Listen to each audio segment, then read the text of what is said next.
بسم الله الرحمن الرحيم ومن أحسن قولا ممن دعا إلى الله وعمل صالحا وقال إنني من المسلمين.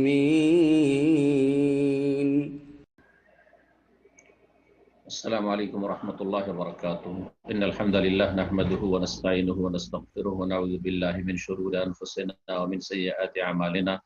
من يهده الله فلا مضل له ومن يضلل فلا هادي له. وأشهد أن لا إله إلا الله وحده لا شريك له وأشهد أن محمدا عبده ورسوله صلى الله تعالى عليه وعلى آله وصحبه وسلم تسليما كثيرا. أما بعد. সম্মানিত দিনী ভাতৃমণ্ডলী, আজকে 19শে জিলহজ 1441 হিজরি মোতাবেক 9 আগস্ট 2020 আমাদের ধারাবাহিক আলোচনা নাজাতপ্রাপ্ত দলের আকীদা সম্পর্কে চলে আসছে, তার আজকে পর্ব নম্বর 10।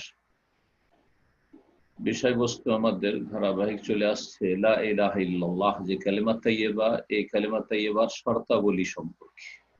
7টি যে শর্ত উল্লেখ করা হয়েছে, এগুলির দলিল নিয়ে আলোচনা গত সপ্তাহে হয়েছে। আজকেও এটি হচ্ছে বিষয়বস্তু আর কি।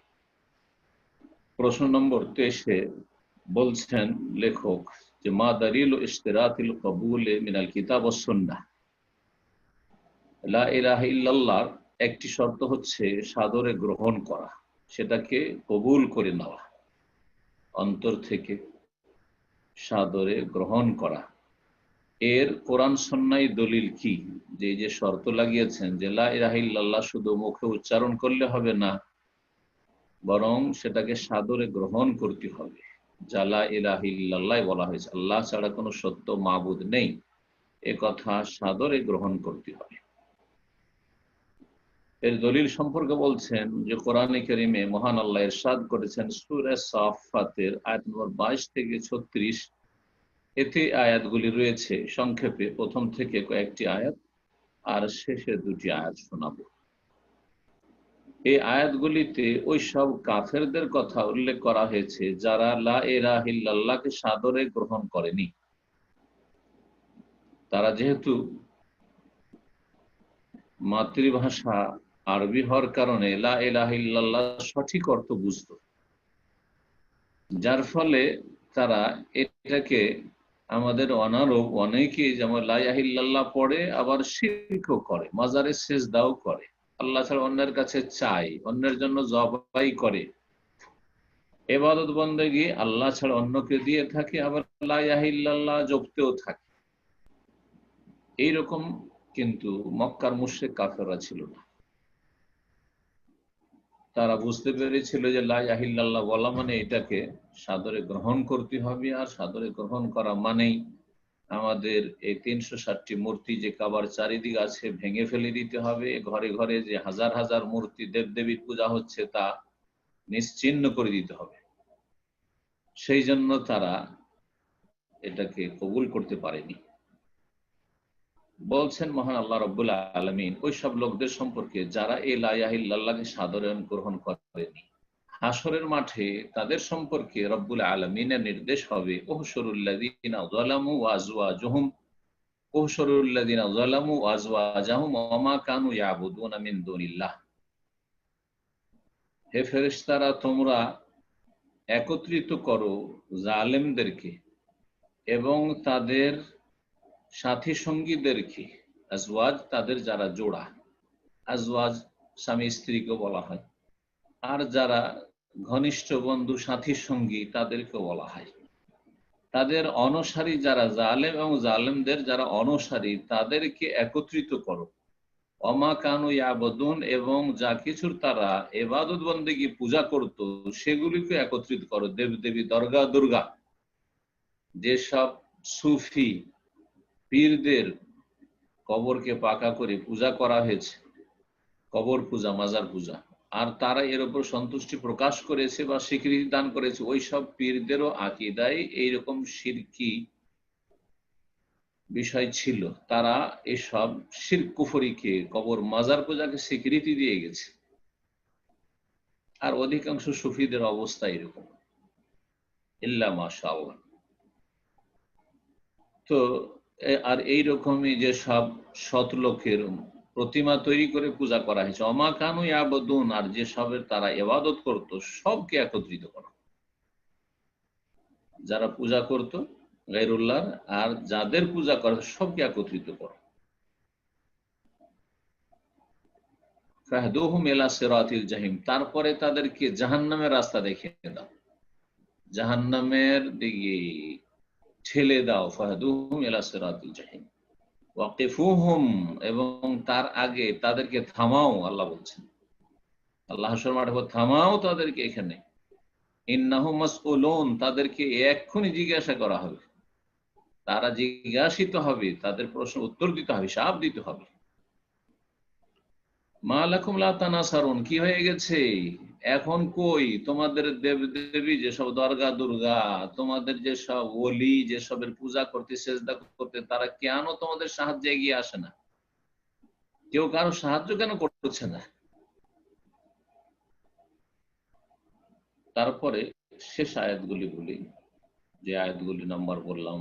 আল্লাহ বলছেন ইন্নাহুম, কারণটা তাদের জাহান্নামে যাওয়ার হচ্ছে এই যে, ইন্নাহুম কানু ইযা কিলা লাহুম লা ইলাহা ইল্লাল্লাহ, যখন তাদেরকে বলা হইতো লা ইলাহা ইল্লাল্লাহ, আল্লাহ ছাড়া কোনো সত্য মাবুদ নেই, ইস্তাকবিরুন, তখন তারা অহংকার প্রদর্শন করত, সাদরে গ্রহণ করেনি, অহংকার করেছে, না এটা মেনে নেব না, কবুল করা যায় না এটাকে।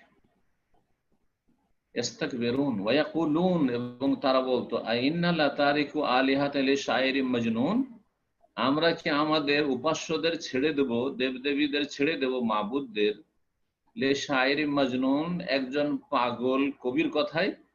রাসূলুল্লাহ সাল্লাল্লাহু আলাইহি ওয়াসাল্লামকে তারা কবিও বলতো, আর তারা পাগলও বলতো। পাগল আবার কি করে কবি হইতে পারে, সুস্থ মস্তিষ্ক সম্পূর্ণ না হলে? তাহলে তারা যে চরম মিথ্যুক, আর যারাই গোমরাহ পথভ্রষ্ট, তারা মিথ্যার আশ্রয় নিয়ে থাকে, গোমরাহিকে, ভ্রষ্টতাকে, বিভ্রান্তিকে হক বলে প্রমাণ করার জন্য। এটা বাস্তব সত্য, যুগে যুগে মানব জাতির ইতিহাস এটাই প্রমাণ করে, যে যে যত বেশি শিরক বেদাতে লিপ্ত, তত বেশি মিথ্যার আশ্রয় নিতে হয়। আর যাদের কাছে কোরআন সুন্নাহর দলিল আছে, আলহামদুলিল্লাহ, ওমান আসদাকু মিনাল্লাহি হাদিসা, আল্লাহর চাইতে সত্য কথা আর কে বলতে পারে? আর রাসূলুল্লাহ সাল্লাল্লাহু আলাইহি সাল্লামের চাইতে সত্যবাদী মানুষ পৃথিবীতে আর এসেছে কি, আর আছে কি, আর আসবে কি? না কেউ ছিল, না আসবে।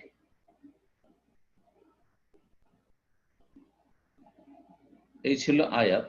এই আয়াত প্রমাণ করে যে কাফেরদেরকে জাহান্নামে যেতে হবে, কারণ তারা লা ইলাহা ইল্লাল্লাহকে সাদরে গ্রহণ করতে পারেনি। নবী করিম সাল্লাল্লাহু আলাইহি সাল্লামের একটি হাদিস সহিহ বুখারী মুসলিমে রয়েছে, আবু মুসা আশআরী রাদিয়াল্লাহু তাআলা আনহু থেকে বর্ণিত। এটিও এখানে দলিল হিসাবে পেশ করেছেন লেখক। বলছেন মাসালু মা বাসানি আল্লাহু বিহি, আমাকে জানিয়ে আল্লাহ রাব্বুল আলামিন প্রেরণ করেছেন, মিনাল হুদা ওয়াল ইলম, অর্থাৎ সঠিক দিক নির্দেশনা, হেদায়েত এবং ওহীর জ্ঞান। আমাকে যে হেদায়েত এবং ওহীর জ্ঞান নিয়ে আল্লাহ রাব্বুল আলামিন প্রেরণ করেছেন রাসূল করে, এর দৃষ্টান্ত বা উদাহরণ হচ্ছে কামাসালিল গাইসিল কাসির, মুষলধার বৃষ্টির মতো। মুষলধারে যে বৃষ্টি হয়, এই বৃষ্টির মতো। যখন মুষলধারে বৃষ্টি হয় খরার পরে, যারা কৃষি কাজ করেছেন তারা ভালো করে বুঝেন যে তখন কৃষকের যে কত বৃষ্টির প্রয়োজন, না হলে জমি জায়গা অনাবাদ হয়ে গেছে। আর যখন বৃষ্টি বর্ষণ হয় তখন একেবারে চাষাবাদ এক চরম ভাবে শুরু হয়ে যায়, মানুষ ব্যস্ত হয়ে যায়। আসাব আরদান, 3 শ্রেণীর এখানে জমির কথা বলেছে। এক শ্রেণীর জমি, যেটা সবচেয়ে উৎকৃষ্ট জমি, বলছেন আসাবা আরদান, এমন ভূমিতে গিয়ে বৃষ্টি বর্ষণ হলো, ফাকানা মিনহা নাকিয়া, যা ছিল অত্যন্ত পরিষ্কার পরিচ্ছন্ন, বড় উর্বর শক্তি সম্পন্ন ভূমি। কাবিলাতিল মাহ, যা পানিকে গ্রহণ করতে পারে, পানি শোষণ করতে পারে, পানিকে ধরে রাখতে পারে। আর পানি তাড়াতাড়ি শুকিয়েও যায় না, বেলে মাটির মতো।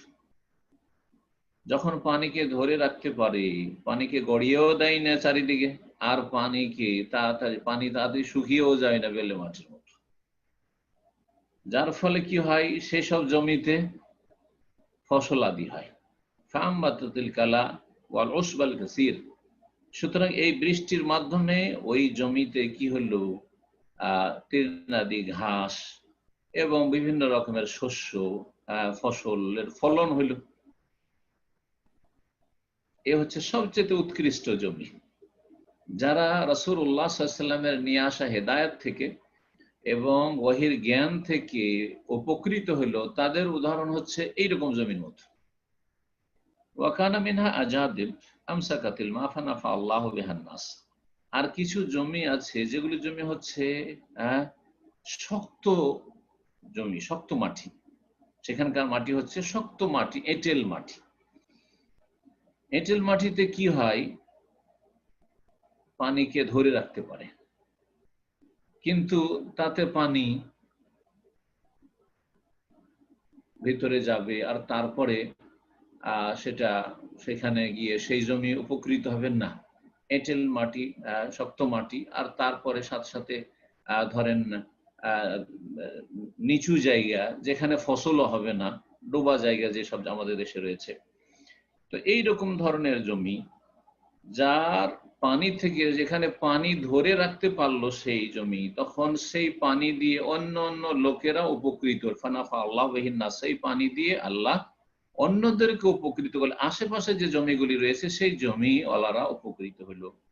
ফাশারিবু, নিজেরা পানি পান করতে পারলো, যেমন পুকুরের পানি, জলাশয়ের পানি।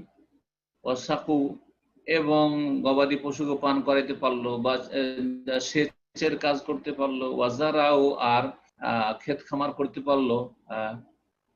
এ হচ্ছে দ্বিতীয় প্রকারের জমি। অর্থাৎ এলেম তো তার কাছে আছে, কিন্তু সেই এলেম দিয়ে, ওহীর এলেম আছে, এক শ্রেণীর আলেম আছে যাদের এলেম দিয়ে অন্যের উপকার হয়েছে কিন্তু নিজেরা লাভবান হয়, আমল খারাপ। এটা হচ্ছে দ্বিতীয় শ্রেণীর মানুষ, এই জমির মতো। তৃতীয় শ্রেণীর জমির কথা বলছেন, ওয়াসাবা মিনহা তায়েফাতান উখরা, আর এক প্রকারের জমিতে বৃষ্টি বর্ষণ হলো। তৃতীয় প্রকারের জমি, ইন্নামা হিয়া কিয়ান, যে জমি হচ্ছে টিলা জমি, উঁচা জায়গা। লা তুমসিকু মান, পানি ধরেও রাখতে পারে না। ওয়ালা তুমবিতু কালাআন, আর কোন তৃণাদি ঘাস ফসল জন্মাতেও পারে না। এ হচ্ছে তৃতীয় শ্রেণীর সবচেয়ে খারাপ জমি, পানি ধরেও রাখতে পারে না, আর সেখানে কোনো ফসলও হয় না। এটা হচ্ছে ওই খারাপ শ্রেণীর মানুষের উদাহরণ, যারা না এলেম শিখতে পারলো, দিনের ওহীর জ্ঞান শিখলো, আর না ওহীর জ্ঞানের উপর আমল করলো, না আমল না এলেম, কোনোটাই নেই। বলছেন রাসূলুল্লাহ ফাযালিকা মাসালু মান ফাকাহা ফি দীনিল্লাহি ওয়া নাফআহু, এই হচ্ছে দৃষ্টান্ত ওই সব লোকদের যারা আল্লাহর দ্বীন সম্পর্কে জ্ঞান অর্জন করলো এবং উপকৃত করলো অন্যকে। যদি আপনার জ্ঞান দিয়ে আপনি নিজেও উপকৃত হন, এলেম শিখলেন হিদায়াতের আর ওহীর, নিজেও আমল করলেন, তো আপনার কাছে এলমও আছে আর আমলও আছে। সবচেয়ে ভালো জমির সাথে তুলনা করেছে রাসূলুল্লাহ সাল্লাল্লাহু আলাইহি ওয়াসাল্লাম।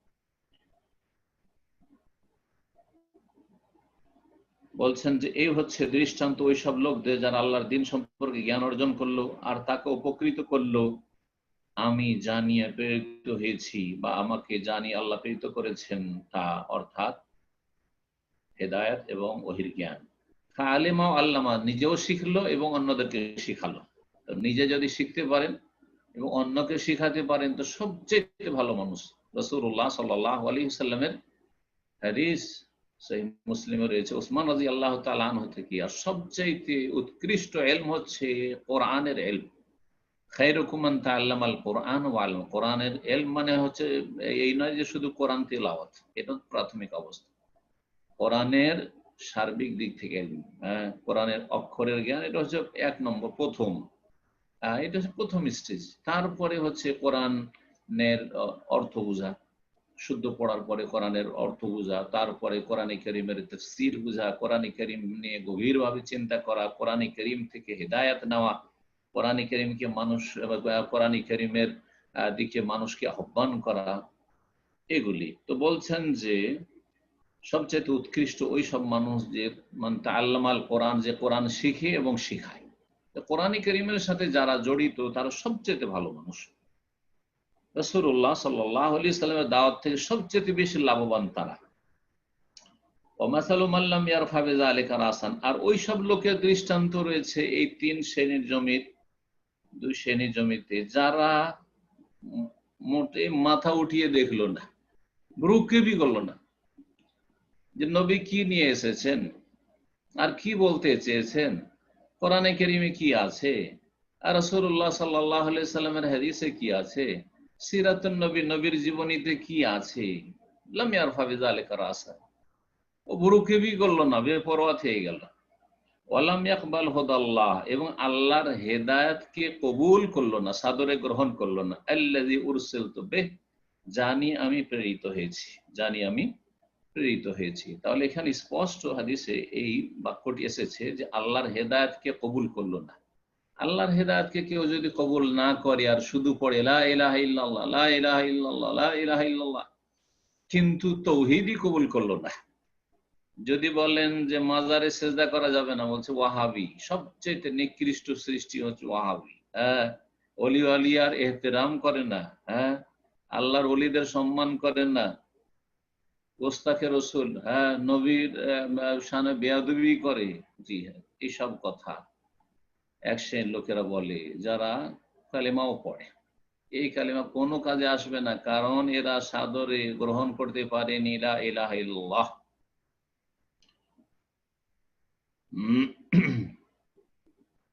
24 নম্বর প্রশ্ন বলছেন, একটি শর্ত ছিল লা ইলাহা ইল্লাল্লাহর ইখলাসের সাথে লা ইলাহা ইল্লাল্লাহ পাঠ করতে হবে, অর্থাৎ খুলুসিয়াতের সাথে, নিষ্ঠার সাথে, জি, অন্তরের অন্তরস্থল থেকে মনে প্রাণে পড়তে হবে, শুধু মুখে পড়লে হবে না। ইখলাস, যেন কোনো ভেজাল না থাকে। এই যে শর্ত লাগিয়েছেন যে লা ইলাহা ইল্লাল্লাহ পড়ার একটি শর্ত হচ্ছে ইখলাস, নিষ্ঠার সাথে পাঠ করা, এর কোরআন সুন্নাহয় দলিল বাকি। বলছেন দলিল শুনেন, দুটো আয়াত নিয়ে এসছেন আর দুটো হাদিস নিয়ে এসছেন। বলছেন মহান আল্লাহ বলেন আলা লিল্লাহি দীনুল খালিস, সূরা জুমারের আয়াত নম্বর 3 এবং আয়াত নম্বর 2, এই দুই জায়গায় দুটি আয়াত রয়েছে। বলছেন আল্লাহ, শুনে রাখো, লিল্লাহি দীনুল খালিস, আল্লাহর জন্য নিখুঁত নির্ভেজাল আনুগত্য। নির্ভেজাল আনুগত্য করতে হবে একমাত্র আল্লাহ রাব্বুল আলামিন, যাতে কোন রকমের ভেজাল থাকবে না। লিল্লাহি দীনুল খালিস। সূরা জুমারের 2 নম্বর আয়াতে আল্লাহ বলছেন ফাবুদিল্লাহ মুখলিসাল লাহুদ্দিন, তুমি আল্লাহর ইবাদত করো তার জন্য দ্বীনকে, আনুগত্যকে নিখুঁত নির্ভেজাল করে, খালিস করে, যেন খাঁটি হয় তোমার এই ইবাদত এবং এই আনুগত্য। নবী করিম সাল্লাল্লাহু আলাইহি ওয়াসাল্লামের হাদিস সহিহ বুখারীতে আবু হুরায়রা রাদিয়াল্লাহু তাআলা আনহু থেকে বর্ণিত, তিনি বলেন যে নবী করিম সাল্লাল্লাহু আলাইহি ওয়াসাল্লাম বলেছেন যে শাফাআতের সবচেয়ে বেশি হকদার কে কিয়ামতের দিনে। বলছেন রাসূলুল্লাহ সাল্লাল্লাহু আলাইহি ওয়াসাল্লাম যখন তাকে জিজ্ঞাসা করা এই মর্মে, আসআদুন নাসি বিশাফাআতি মান ক্বালা লা ইলাহা ইল্লাল্লাহ খালিসাম মিন কলবি, আমার সুপারিশের শাফাআত, আমার সুপারিশের সবচেয়ে বেশি হকদার, যে আমার সুপারিশ পেয়ে সবচেয়ে বেশি ধন্য হবে, সে হচ্ছে এমন ব্যক্তি মান ক্বালা লা ইলাহা ইল্লাল্লাহ, যে লা ইলাহা ইল্লাল্লাহ বললো, শুধু বললো বলে দেননি, লা ইলাহা ইল্লাল্লাহ বললো খালিসাম মিন কলবিহি, তার অন্তরের খুলুসিয়াতের সাথে, অন্তরের নিষ্ঠার সাথে, ইখলাসের সাথে বলতে হবে। চিন্তা করুন, যেই ব্যক্তি ইখলাসের সাথে, নিষ্ঠার সাথে বলছে, খালিস অন্তর থেকে যে আল্লাহ তোমার ছাড়া কোনো সত্য মাবুদ নেই, সে কি আবার শিরক করতে পারে? সে কি আবার মাজারে সেজদা করতে পারে? সে মাজারে খাসি মোরগ জবাই করতে পারে? সে কি আবার 5 ওয়াক্ত সালাত ছাড়তে পারে? আল্লাহ তুমি একমাত্র সত্য মাবুদ, তোমার ছাড়া কেউ সত্য মাবুদ নেই, আমি অন্তরের স্থল থেকে বলছি, তাহলে বেনামাজি কি করে হইতে পারে? প্রশ্নে উঠে না। এই জন্যই যে আল্লাহ ছাড়া অন্যকে সেজদা করে, অন্যের ইবাদত করে, সে মুসলিম না। আর যেই ব্যক্তি 5 ওয়াক্ত সালাত পড়ে না 17 রাকাত, সেই ব্যক্তি মুসলিম থাকতে পারে না। এটি হচ্ছে সঠিক বিষয়। কি করে বলছেন যে লা ইলাহা ইল্লাল্লাহ, আমি অন্তরস্থল থেকে বলছি যে আমার মাবুদ আল্লাহ, আর ইবাদত করেন না আপনি? আরে প্রতিদিন 5 ওয়াক্ত মাত্র 17 রাকাত, এর বেশি না। অতিরিক্ত করলে ভালো, না করলে আপনি জাহান্নামে যাবেন না, আপনি কাফের হবেন না। কিন্তু আপনি নেকি বাড়াইতে চান তো করেন। আর এই 17 রাকাত করবেন না, তাহলে আপনি আপনার ঈমান ইসলামের পরিচয় দিলেন না। তাহলে দুটো দিক এখানে মনে রাখবেন। যেই ব্যক্তির মধ্যে ইখলাস আছে সে শিরক মুক্ত থাকবে, আর যেই ব্যক্তি লা ইলাহা ইল্লাল্লাহতে ইখলাস আছে যার, সেই ব্যক্তি বেনামাজি হতে পারে না। আসলে আমাদের দেশের অধিকাংশ মুসলিম, বা সারা বিশ্বের মুসলিম বলতে হবে, সারা বিশ্বের মুসলিমরা অধিকাংশই লা ইলাহা ইল্লাল্লাহ বুঝে না। জন্মসূত্রে ইসলাম পেয়েছে, বাস জন্মসূত্রে। আল্লাহ রাব্বুল আলামিন যেন আমাদের হেফাজত করেন। নবী করিম সাল্লাল্লাহু আলাইহি ওয়াসাল্লামের দ্বিতীয় হাদিস, ইতবান বিন মালিক রাদিয়াল্লাহু তাআলা আনহু থেকে বর্ণিত হাদিস, তাও সহিহ বুখারী ও মুসনাদ আহমদে রয়েছে। রাসূলুল্লাহ সাল্লাল্লাহু আলাইহি ওয়াসাল্লাম বলেন, ইন্নাল্লাহ তাআলা হাররামা আলান নার, নিশ্চয় আল্লাহ রাব্বুল আলামিন জাহান্নামের উপর হারাম করেছেন এমন ব্যক্তিকে, মান ক্বালা লা ইলাহা ইল্লাল্লাহ, যে বলে লা ইলাহা ইল্লাল্লাহ, শুধু এতটুকু বলেননি, বলছেন ইয়াবতাগি বিযালিকা ওয়াজহাল্লাহ, এই লা ইলাহা ইল্লাল্লাহ বলে আল্লাহর সন্তুষ্টি উদ্দেশ্য থাকে। আমি কেন লা ইলাহা ইল্লাল্লাহ বলি, আমি কেন মুসলিম? আল্লাহকে সন্তুষ্ট করতে চাই, আল্লাহর সন্তুষ্টি হাসিল করতে চাই, আল্লাহ আমার উপর যেন রাজি হয়ে যান। ইয়াবতাগি বিযালিকা ওয়াজহাল্লাহ, যেই ব্যক্তি আল্লাহকে রাজি করতে চায়, আল্লাহর সন্তুষ্টি হাসিল করতে চায়, যে আল্লাহ আমার উপর রাজি হয়ে যান, সেই ব্যক্তি শিরক করতে পারে। আর কাউকে রাজি করতে যায়, দরগা দুর্গার কাছে যাবে, মাজারে যাবে না, কখনো যাবে না। আমার রব যথেষ্ট আমার জন্য, হাসবি আল্লাহ হাসবুনাল্লাহ ওয়া নি'মাল ওয়াকিল, আল্লাহ আমার জন্য যথেষ্ট। সে ব্যক্তি বেনামাজি হতে পারে যে আল্লাহকে রাজি করতে চাইবে, 5 বার হাজিরা দিতে পারলো না, 5 বার শুধু হাজিরা দিতে রবের সামনে, যাতে সম্পর্কটা ঠিক থাকে দৈনিক। ইয়াবতাগি বিযালিকা ওয়াজহাল্লাহ। 25 নম্বর প্রশ্ন, সেটা হচ্ছে লা ইলাহা ইল্লাল্লাহর একটি শর্ত আমরা আলোচনা করেছিলাম, যে লা ইলাহা ইল্লাল্লাহ অন্তরের সততার সাথে পড়তে হবে, মানে সত্যবাদী হইতে হবে। আপনি যেন এই লা ইলাহা ইল্লাল্লাহ বলাই মিথ্যাবাদী না হন, আপনি যেন কপট মুনাফিক না হন, যে মুখে এক কথা বলছেন আর ভিতরে আর এক কথা, এমনটা না। নেফাকের পরিপন্থী হচ্ছে সততা, যে মুনাফিক তার অন্তরে এক আর মুখে এক। তো আপনি যখন লা ইলাহা ইল্লাল্লাহ বলছেন মুখে, তো অন্তরেও যেন সততা থাকে। এই যে সততার শর্ত লাগিয়েছেন, যে অন্তরের সততার সাথে লা ইলাহা ইল্লাল্লাহ বলতে হবে, এর কোরআন সুন্নাহয় দলিল কি? বলছেন দলিল শুনেন, সূরা আনকাবুতের আয়াত নম্বর 1 থেকে 3 মহান আল্লাহ ইরশাদ করেছেন, আলিফ লাম মিম, এটি হচ্ছে প্রথম আয়াত। তারপরে আল্লাহ বলছেন, আহাসিবান নাস আন ইউতরাকু আন ইয়াকুলু আমান্না, মানুষ কি এই চিন্তা করেছে, ধারণা করেছে যে তাদেরকে এমনিতে ছেড়ে দেওয়া হবে? আল্লাহ সৃষ্টি করেছেন আর ছেড়ে দেবেন। আন ইয়াকুলু আমান্না, যে শুধু বলবে আমরা মুমিন মুসলিম হয়েছি, ব্যাস জন্মসূত্রে মুসলিম। ওয়া হুম লা ইফতানুন, আর তাদেরকে পরীক্ষা করা হবে না। পরীক্ষা আল্লাহ করবেন, পরীক্ষা আসবে, সুখ দিয়ে পরীক্ষা করবেন, দুঃখ দিয়ে পরীক্ষা করবেন, কখনো নিজের শরীরের ক্ষেত্রে পরীক্ষা করবেন, নিজের ছেলে মেয়েদের ক্ষেত্রে পরীক্ষা করবেন, ধন সম্পদের ক্ষেত্রে পরীক্ষা করবেন, পরিবারের ক্ষেত্রে পরীক্ষা করবেন, জি, কখনো জালেমকে দিয়ে পরীক্ষা করবেন, বিভিন্ন রকম নারী ফিতনা দিয়ে পরীক্ষা করবেন। বহু ফিতনা পৃথিবীতে রয়েছে, আল্লাহর পরীক্ষা। অনেক সময় কষ্ট আসবে মুসলিম জীবনে। ওয়াহুম লা ইফতানুন, তারা ফিতনায় পড়বে না, তাদেরকে পরীক্ষা করা হবে না। ফিতনা মানে পরীক্ষা। ওয়ালাকাদ ফাতান্নাল্লাযীনা মিন ক্বাবলিহিম, অবশ্যই নিঃসন্দেহে আমি তাদের পূর্বের লোকদের পরীক্ষা করেছি। ফালা ইয়ালামান্নাল্লাহুল্লাযীনা সাদাকু, অবশ্যই আল্লাহ জানতে চান সত্যবাদীদের, যে কারা সত্যবাদী। লা ইলাহা ইল্লাল্লাহ তোমার যে মুখে বলছো, এতে তুমি সত্যবাদী কিনা, এটা আল্লাহ জানতে চান একটু, এই জন্য পরীক্ষা করেন। ওয়ালা ইয়ালামান্নাল কাযিবিন, এবং অবশ্যই আল্লাহ জানতে চান মিথ্যাবাদীদেরকে, যে কে মিথ্যুক। মুনাফিকরা যে মিথ্যুক ছিল, অথচ তারাও লা ইলাহা ইল্লাল্লাহ বলতো। ইযা জাআকাল মুনাফিকুনা ক্বালু নাশহাদু ইন্নাকা লা রাসূলুল্লাহ, তারা বলতো লা ইলাহা ইল্লাল্লাহ, বলতো ইন্নাকা লা রাসূলুল্লাহ, ইয়া রাসূলুল্লাহ, আপনি আল্লাহর রাসূল। কিন্তু আল্লাহ বলছেন আল্লাহু ইয়াশহাদু ইন্নাল মুনাফিকিনা লাকাযিবুন, এবং আল্লাহই সাক্ষী দিচ্ছেন তাদের অন্তর্যামী যিনি, যে মুনাফিকরা হচ্ছে মিথ্যুক। এই আয়াত প্রমাণ করলো যে আল্লাহ সত্যবাদীদেরকে জানতে চান। সুতরাং লা ইলাহা ইল্লাল্লাহ বলার ক্ষেত্রে সততা থাকতে হবে। জন্মসূত্রে মুসলিম আর অন্তরে মুনাফিকি ভরা আছে, এটা চলবে না। নিফাক ওই রকমই তৌহিদের পরিপন্থী, কপটতা যেমন শিরক তৌহিদের পরিপন্থী, যেমন কুফরি তৌহিদের পরিপন্থী।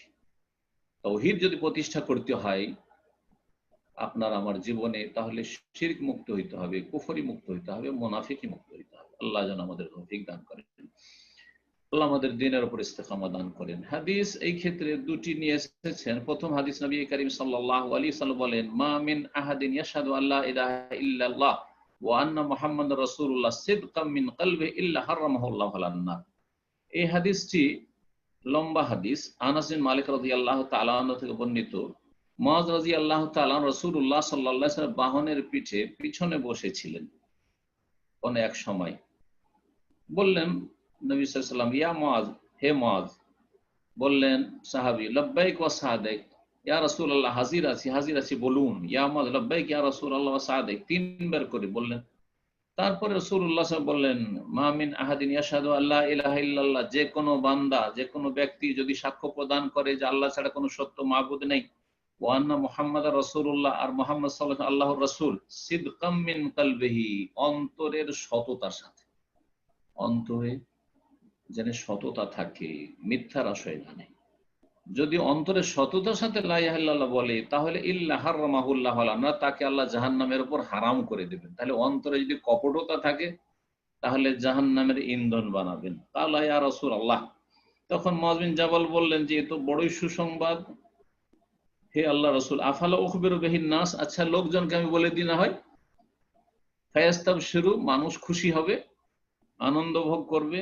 কালা, না না এখন বলিও না। এজান ইয়াত্তাকিলু, যদি বলে দাও যে লা ইলাহা ইল্লাল্লাহ অন্তরের সততার সাথে বললে আল্লাহ জাহান্নামের উপর হারাম করবেন, তাহলে মানুষ অল্প আমলেই ভরসা করে নেবে আর মনে করবে যথেষ্ট হয়ে গেছে। অনেক নফল ইবাদত বন্দিগি আছে, সেগুলিতে আগ্রহী হবে না, বা অনেক গুরুত্বপূর্ণ কাজ আছে সেগুলি হয়তো আগ্রহী হবে না, মনে করবে যে এই তাওহীদ আমার যথেষ্ট। কিন্তু তাওহীদের বহিঃপ্রকাশ ঘটতে হবে, যেমনটা বললাম, কমপক্ষে হারাম কাবিরা থেকে বাঁচার মাধ্যমে, আর 5 ওয়াক্ত সালাত আদায়ের মাধ্যমে, অন্যান্য যে ফরজগুলি রয়েছে, ফরজগুলি আদায়ের মাধ্যমে। মুআয রাদিয়াল্লাহু তাআলা আনহু ইন্তেকালের সময় এই হাদিসটি শুনিয়ে দিয়েছিলেন, তাআসসুমান, যাতে করে ইলমকে লুকিয়ে রাখার, গোপন করার গুনাহ না হয়ে যায়। আরেকটি হাদিসে এক বেদুইনকে বলেছেন রাসূলুল্লাহ সাল্লাল্লাহু আলাইহি ওয়াসাল্লাম, এই হাদিসটি আপনার সহিহ মুসলিমের হাদিস, মুআয বিন জাবাল রাদিয়াল্লাহু আনহু হাদিস সহিহ মুসলিমের। আর বেদুইনের হাদিস যেটি বলছি, আর এই দিয়ে আলোচনা শেষ করব, তা হচ্ছে সহিহ বুখারীর হাদিস এবং সহিহ মুসলিমের হাদিস। রাসূলুল্লাহ সাল্লাল্লাহু আলাইহি ওয়াসাল্লাম, একজন বেদুইন, নিউ মুসলিম, নতুন মুসলমান হলো, আর তারপরে সেই ব্যক্তিকে সংক্ষেপে ইসলামের যে ফরজগুলি, 5 ওয়াক্ত সালাত শিখিয়ে দিলেন, যাকাতের কথা বললেন, সিয়ামের কথা বললেন। তারপরে সেই লোক চলে যাচ্ছে, আর তারপরে বলছে, ওয়াল্লাহি লা আযীদু আলাইহা ওয়ালা আনকুসু মিনহা, আল্লাহর শপথ করে বলছি, এর বেশিও করব না আর কমও করব না। যা বলে দিলেন আমার রাসূল সাল্লাল্লাহু আলাইহি ওয়াসাল্লাম, এতে বাড়তিও করব না আর কমতিও করব না। ফাকালা রাসূলুল্লাহ বললেন, আফলাহা ইন সাদাকা, যদি সে সত্য কথা বলে থাকে তাহলে সে সফল হয়ে গেল, সফলতা লাভ করবে। সে যদি সত্য কথা বলে তাহলে সফলতা লাভ করলো। জি, এখানে যে সাদাকা রয়েছে, সত্যবাদী, তাহলে বোঝা গেল যে একজন লোক যখনই লা ইলাহা ইল্লাল্লাহ পড়বে, যে নিউ মুসলিম হলো, অথবা জন্মসূত্রে লা ইলাহা ইল্লাল্লাহ সে পেয়েছে, সেটাকে সংরক্ষণ করবে, সেটার হেফাজত করবে, তাহলে তাকে সত্যবাদী হইতে হবে, তার কালিমায় সত্যবাদী হইতে হবে। আল্লাহ রাব্বুল আলামিনের কাছে দোয়া করি আল্লাহ যেন আমাদেরকে সত্যিকার মুসলিম ঈমানদার হওয়ার তৌফিক দান করেন, তাকওয়া অর্জনের তৌফিক দান করেন এবং দ্বীনের ওপর আল্লাহ যেন অটলতা দান করেন। আল্লাহ রাব্বুল আলামিন গুমরাহি থেকে, ফিতনা থেকে আমাদের যেন হেফাজত করেন। যেসব ভাই বোনেরা আজকের আলোচনায় হাজির হয়েছে, আল্লাহ তাদের দুনিয়া আখিরাতের সার্বিক কল্যাণ করেন এবং আল্লাহ রাব্বুল আলামিন তাদের ছেলে মেয়েদের ভালো তরবিয়তের, ইসলামী তরবিয়তের তৌফিক দান করেন। আর এরপরে ইনশাআল্লাহ তাআলা কিছুক্ষণ আপনাদের প্রশ্ন উত্তর করার চেষ্টা করব, সাথে আল্লাহ রাব্বুল আলামিন যেন তৌফিক দান করেন। ওয়া সাল্লাল্লাহু আলা নবিয়ানা মুহাম্মদ ওয়া আলা আলিহি ওয়া সাহবিহি আজমাইন। জাযাকাল্লাহ খায়ের। সম্মানিত দ্বীনী ভাই বোনেরা, আবারও স্মরণ করে দিচ্ছি প্রশ্নোত্তর পর্ব শুরু করার পূর্বে যে আমরা যেহেতু আল্লাহর রহমতে এখানে অনেক ব্রাদার সিস্টার আমরা উপস্থিত হতে পারছি এবং প্রশ্ন করার সুযোগ পাচ্ছি, তো আমরা চেষ্টা করব সকলকে প্রশ্ন করার জন্য সুযোগ করে দেওয়ার উদ্দেশ্যে, সকলের সুবিধার্থে একটা করে প্রশ্ন করার জন্য ইনশাআল্লাহ। আর অবশ্যই আমরা চেষ্টা করব যে যখন আমরা প্রশ্ন করি আমাদের নাম এবং আমরা কোথা থেকে প্রশ্ন করতেছি একটু মেনশন করার জন্য, পরিচিতি লাভের জন্য, তাহলে আমরা জানতে পারবো আমাদের দিনী ভাইরা বোনরা কোথা থেকে আমরা প্রশ্ন করছি ইনশাআল্লাহ। তো আমরা সময় না নিয়ে শুরুতেই প্রশ্ন নিচ্ছি। প্রশ্ন করবেন আয়েশা খাতুন, আপনি প্রশ্ন করুন। হ্যালো, আসসালামু আলাইকুম রহমতুল্লাহি ওয়া বারাকাতুহু। ওয়ালাইকুম আসসালাম ওয়া রাহমাতুল্লাহি ওয়া বারাকাতুহু। জি বলেন। ভাই, আমি কানাডা থেকে বলছি। আমার মাশাআল্লাহ। আলহামদুলিল্লাহ। আমার প্রশ্ন হচ্ছে যে আমরা যে কুরবানি দিই, কুরবানিটা এখানে মেশিনে কুরবানি করা হয়, স্লাটার মানে রেকর্ড ছেড়ে আল্লাহু আকবার বলা হয়। ইসলাম অনুযায়ী এটা কতটা জায়েজ কুরবানিটা, এবং যে যেখানে থাকবো সেখানে কি কুরবানিটা দিতে হবে, এটাই কি বাধ্য নাকি দেশেও দেয়া যাবে? আর আর এর সাথে আরেকটা কোশ্চেন, যেটা হচ্ছে যে কুরবানি আমি জানছি এখন যে এটা কি আছে কিনা ইসলামে যে হাজবেন্ডের পয়সায় কুরবানি হবে না, কুরবানি দিতে হবে ওয়াইফের কাছে পয়সা থাকলে তার দেনমোহরের পয়সায়। এটা ইসলামে কতটা জায়েজ আপনি যদি একটু বলতেন, জাযাকুমুল্লাহ খায়ের। বিসমিল্লাহির রহমানির রহিম, আলহামদুলিল্লাহ ওয়াসসালাতু ওয়াসসালামু আলা রাসূলিল্লাহ। প্রথম প্রশ্ন কুরবানি সম্পর্কে। ওতে তিনটি দিক আছে। প্রথম দিক হচ্ছে যে কুরবানি যে হয় আপনাদের ওখানে কানাডায়, আর সেখানে স্যালাটার হাউসে হয়, সেখানে যে আল্লাহর নাম বিসমিল্লাহ আল্লাহু আকবার সেটা অন করে দেওয়া হয় রেকর্ড এইভাবে। তো সেখানে যে জবাই হয়, যেই ব্যক্তি অন করে সেই ব্যক্তিকে পাঠ করতে হবে। যে ব্যক্তি আপনার নিয়ম হচ্ছে যে যদি হাতে না জবাই করে তাহলে মেশিনের যে সুইচটা অন করবে সেই ব্যক্তি বলবে বিসমিল্লাহ আল্লাহু আকবার। এটা হচ্ছে শরীয়তের বিধান। আর যদি আহলে কিতাব যদি হয়, আহলে কিতাব মানে ইহুদি এবং নাসারা, তাদের জবাই কৃত পশু খাওয়া জায়েজ রয়েছে। বাকি কথা হলো কোনো মুশরিক যদি হয়, হিন্দু, বুদ্ধিস্ট বা নাস্তিক বা অন্যান্য ধর্মাবলম্বী যারা মুশরিকিন, ইহুদ এবং নাসারা ছাড়া, তো তাদের জবাইকৃত পশু খাওয়া জায়েজ নয়। এখন বিষয়টা আপনারা বেশি বুঝবেন, এর বেশি এ সম্পর্কে কিছু বলা সম্ভব নয়।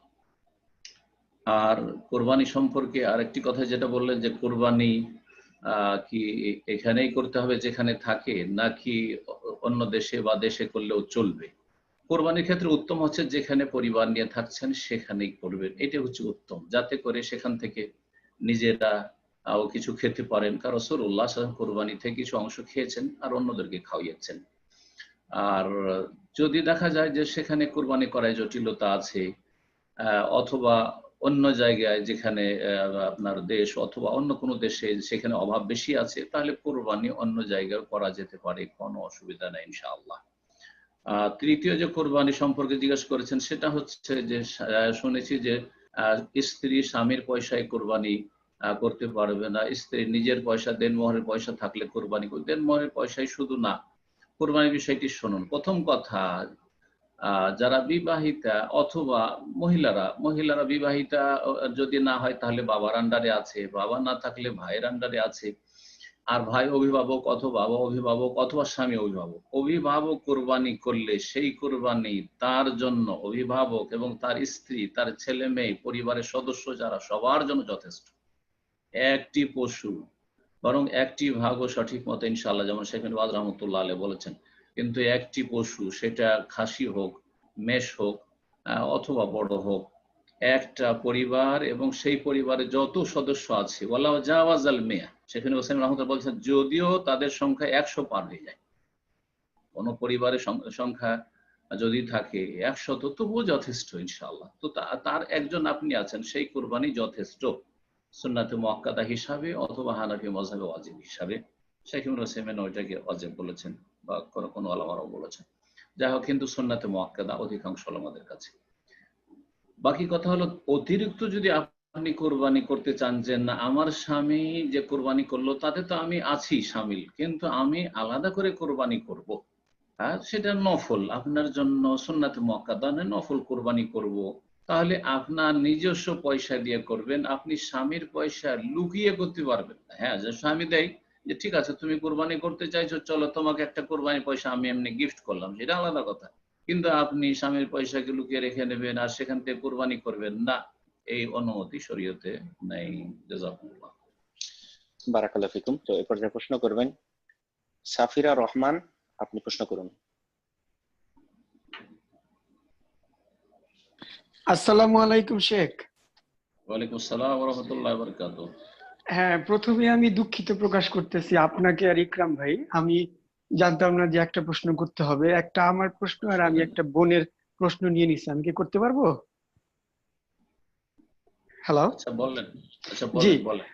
আমি ছোট ছোট দুটো প্রশ্ন। একটা প্রশ্ন হলো আমার, সেটা হচ্ছে যে আমাদের এবার কোরবানি দিলাম, আমরা করোনার জন্য আমরা পিক আপ করতে চাই নাই, আমাদের ডেলিভারি খুব দূরে দূরে ছিল। তো আমাদের টেকনিক্যালি আমাদের বলছে ঈদের 3য় দিন আমাদের কোরবানিটা দিবে। ওরা ওরা গরু কাটছে, আমাকে দেখাইছেও ভিডিওতে। কিন্তু ওদের ওই গাড়ির সমস্যার জন্য ওরা আমাদের কোরবানিটা ড্রপ করছে ঈদের 5ম দিন। তো তারপরেই আমরা ওইটা বন্টন করছি। তাহলে এটা কি আমাদের কোরবানিটা কি হবে? এটা আমার প্রথম প্রশ্ন। কোরবানি কিন্তু জবাইটা হয়েছে কোন দিনে? ঈদের 3য় দিন ওনারা আমাকে আমাদের ভিডিওতে দেখাইছে। ঈদের 3য় দিন বলেছি গত সপ্তাহে যে 4 দিন পর্যন্ত কোরবানি চলবে। 10 তারিখ ঈদের দিন, তারপরে 11, 12, 13। এই 13ই জিলহজের ভিতরে যদি সূর্য ডুবার আগে আগে কোরবানি হয়ে যায় তাহলে তো কোরবানি হয়ে গেছে। জবাই হওয়ার পরে আপনার কাছে সে গোশত পৌঁছুক আর নাই পৌঁছুক, পরে পৌঁছুক, বিতরণ করেন পরে, আপনি গোটা বছরই করেন, কোনো অসুবিধা নেই। মেনার মাঠে যেসব কোরবানিগুলি হয় আর সেগুলিকে সারা বিশ্বের বিভিন্ন জায়গায় বিতরণ করা হয়, এমনকি সৌদি আরব বিভিন্ন জায়গায় বিভিন্ন শহরে আসে, গোটা বছর অনেক জায়গায় অনেক প্রতিষ্ঠানে আসতে থাকে, গরিবদের জন্য, অভাবীদের জন্য, সারা বছর চলতে থাকে, কোনো অসুবিধা নেই ইনশাআল্লাহ। জি জি, আমার দ্বিতীয় প্রশ্ন আমার বোনের তরফ থেকে, আমি নিউ ইয়র্ক থেকে বলছি। তো বোনের প্রশ্ন হচ্ছে, যদি কাউকে ব্ল্যাক ম্যাজিক অথবা জাদু টোনা করে, তাহলে উনার এবং উনার ফ্যামিলির তরফ থেকে কি কি করা যায় সহি সুন্নাহ ভাবে? লম্বা প্রশ্ন, এর উপরে জাদুর উপরে কয়েকটা আলোচনা আছে, ওগুলো শুনতে বলবেন ওদেরকে। জাদুর চিকিৎসা কোরআন এবং হাদিসের আলোকে। আর আমার একটা অনুবাদ করা বই আছে খুব সুন্দর, গুরুত্বপূর্ণ, কোরআন এবং হাদিসের আলোকে জাদুর চিকিৎসা, আরবি ভাষায় লেখা বইটির বাংলা অনুবাদ, প্রায় 150 পৃষ্ঠার বেশি। সে বইটি আশা করি পাবেন ওখানে নিউ ইয়র্কে, ভাইদের কাছে খোঁজ করলে আকরাম ভাই হয়তো দিতে পারবেন, ওনারা যদি সংগ্রহ করে থাকেন এখান থেকে। আর না হলে কেউ হজে উমরা আসলে ইনশাআল্লাহ তাআলা আমরা দিয়ে দেব, ওই দেখে চিকিৎসা করতে বলবেন। আর কোরআন এবং হাদিসের এমনি দোয়া দিয়ে চিকিৎসা করতে থাকেন, কোরআন এবং হাদিসের দোয়া দিয়ে চিকিৎসা করতে থাকেন। বিশেষ করে জাদু সম্পর্কীয় যে আয়াতগুলি রয়েছে মুসা আলাইহিস সালামের ঘটনায় বা সূরা সাফফাতে বা অন্যান্য জায়গায়, সূরা বাকারাতে, তো এই আয়াতগুলি দিয়ে আপনি দম করবেন, চিকিৎসা করবেন। জমজম পানি দিয়ে চিকিৎসা করেন, কালাজিরিয়া দিয়ে চিকিৎসা করেন। এইভাবে আপনি চিকিৎসা করতে থাকেন। দোয়া হচ্ছে চিকিৎসার জন্য, দোয়া দিয়ে চিকিৎসা করেন, সাদাকা দিয়ে চিকিৎসা করেন। সংক্ষেপে এতটুকু বললাম। আর আল্লাহ রাব্বুল আলামিনের কাছে দোয়া করি আল্লাহ যেন আপনাদের যে আপনজন জাদুতে আক্রান্ত, আল্লাহ যেন তাকে দ্রুত শেফা দান করেন। এইরকম যে কোনো মুমিন মুমিনাত যে যেখানে আছেন ঈমানের অবস্থায়, আল্লাহ যেন সমস্ত রোগ থেকে মুক্তি দান করেন। জি, তো ইনশাআল্লাহ এই পর্যায়ে প্রশ্ন করবেন কামরুজ্জামান, আপনি প্রশ্ন করুন।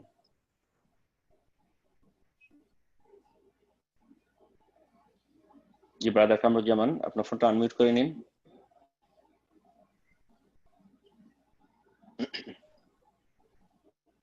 জি প্রশ্ন করুন। আসসালামু আলাইকুম ওয়া রাহমাতুল্লাহ। ওয়ালাইকুম আসসালাম ওয়া রাহমাতুল্লাহি ওয়া বারাকাতুহু। বলেন। শেখ, আমার একটা প্রশ্ন হচ্ছে, আজকে কোথা থেকে বলছেন? আমি নিউ ইয়র্ক থেকে বলতেছি। জি, ভাইরা বলছে একটু পরিচয় দিয়ে দিবেন, তাহলে অন্য ভাইরাও চিনলো, আমরাও চিনলাম।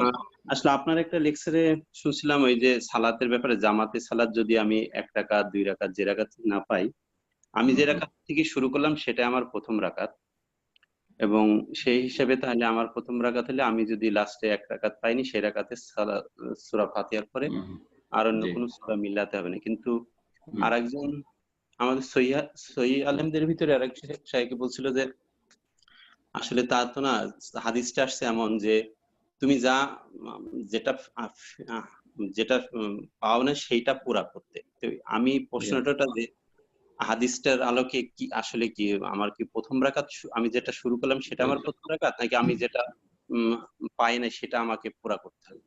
জি, হাদিস আছে ফামা আদরাকতুম ফাসাল্লু ওয়া মা ফাতাকুম ফাতিমু, যতটা পেলে ততটা পড়ে নাও। হ্যাঁ, ফামা আদরাকতুম ফাসাল্লু, যতটা পেলে ততটা পড়ো, ওয়া মা ফাতাকুম, আর যেটা ছুটে গেছে সেটাকে পূর্ণ করো। কথা বুঝতে পারা গেছে? তো যেটাকে পূর্ণ করছেন তার মানে আগের গুলোর কাজা নয়, যেখানে গিয়ে লাগলেন সেটা পড়লেন, সেটা আপনার ফার্স্ট রাকাত। 1 রাকাত পেলে সেটা প্রথম রাকাত, 2 রাকাত পেলে সেটা আছে প্রথম দ্বিতীয় রাকাত, 3 রাকাত পেলে প্রথম দ্বিতীয় তৃতীয়, এইভাবে। এটা হচ্ছে অধিকাংশ ওলামাদের মত। শুধুমাত্র হানাফি মাযহাবের মত হচ্ছে যে সেটাকে কাজা করতে হবে, তার মানে আপনার যেগুলো ছুটে গেছে সেটা কাজা। হ্যাঁ, তাহলে কাজা যখন তাহলে ছুটেছে প্রথম রাকাত, দ্বিতীয় রাকাত, তৃতীয় রাকাত, তাহলে সেগুলি হচ্ছে পরের গুলি। তো যেই ভাই ফতোয়া দিয়েছেন সেটা উনি ভুল বুঝেছেন, বরং আমি যেটা বলেছি এটাই ঠিক ইনশাআল্লাহ। জি, জাযাকাল্লাহু খাইরান। তো এরপর যে প্রশ্ন করবেন জাহাঙ্গীর, আপনি প্রশ্ন করুন। আসসালামু আলাইকুম রাহমাতুল্লাহি ওয়া বারাকাতুহু। শেখ, আমি মিশর থেকে বলতেছি। জাহাঙ্গীর। বলেন। জি, আমার প্রশ্নটা ছিল আমার মিশর থেকে।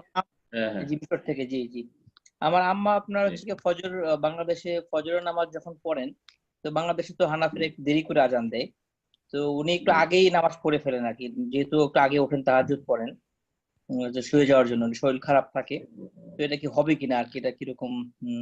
যেহেতু আসরের ক্ষেত্রে তো আসর তারা প্রায় 1 ঘন্টা দেরি করে আজান দেবে, আমি বলেছিলাম যে আসরের প্রথম ওয়াক্তে আপনি পড়ে নেবেন নামাজ, যেহেতু ওয়াক্ত হয়ে যাচ্ছে টাইম দেখে। ফজরের ক্ষেত্রে তাহলে কিরকম, একই রকম ভাবে পড়া যাবে কিনা আর কি, তা জানতে চাচ্ছিলাম, যেহেতু আজান পরে দেই। দেখেন, যে কোনো সালাত আদায় করার জন্য যাদের ওপর জামাত ফরজ নেই, জামাত যখন ফরজ নেই, তো আজানের সাথে আসলে সালাতের কোনো সম্পর্ক নেই। আজান দিতে কেউ বিলম্ব করতে পারে, তো আজানের সাথে আসলে সালাতের কোনো সম্পর্ক নেই। আসল সম্পর্ক আছে ওয়াক্তের সাথে, যে ওয়াক্ত শুরু হয়েছে কিনা। আসলে যেমন হানাফি ভাইরা অনেকটা বিলম্ব করে আসরের সালাত আদায় করে, তার মানে তাদের কাছে 2 কাঠি পরিমাণ ছায়া হইতে হবে, অথচ সহিহ হাদিসে 1 কাঠি পরিমাণ হাদিস রয়েছে, দিল্লা কুল্লি শাইইন মিসলাহু।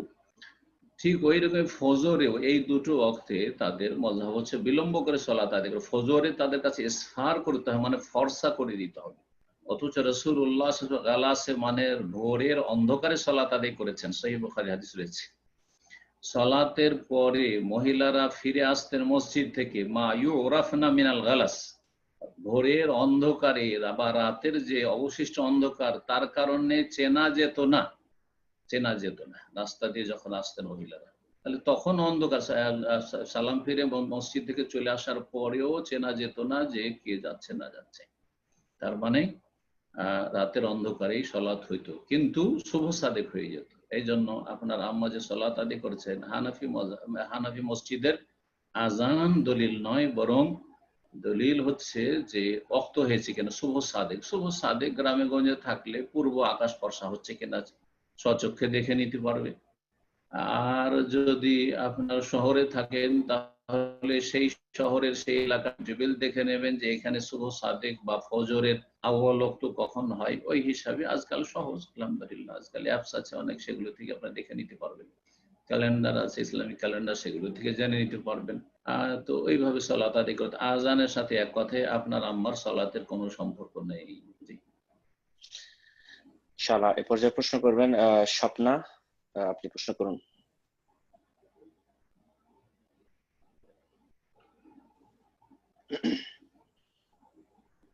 জি, আপনার ফোনটা আনমিউট করেছিলেন, আপনি আবারও মিউট করেছেন, তো আপনি ফোনটাকে আনমিউট করে নিন। স্বপ্না, আপনি প্রশ্ন করুন।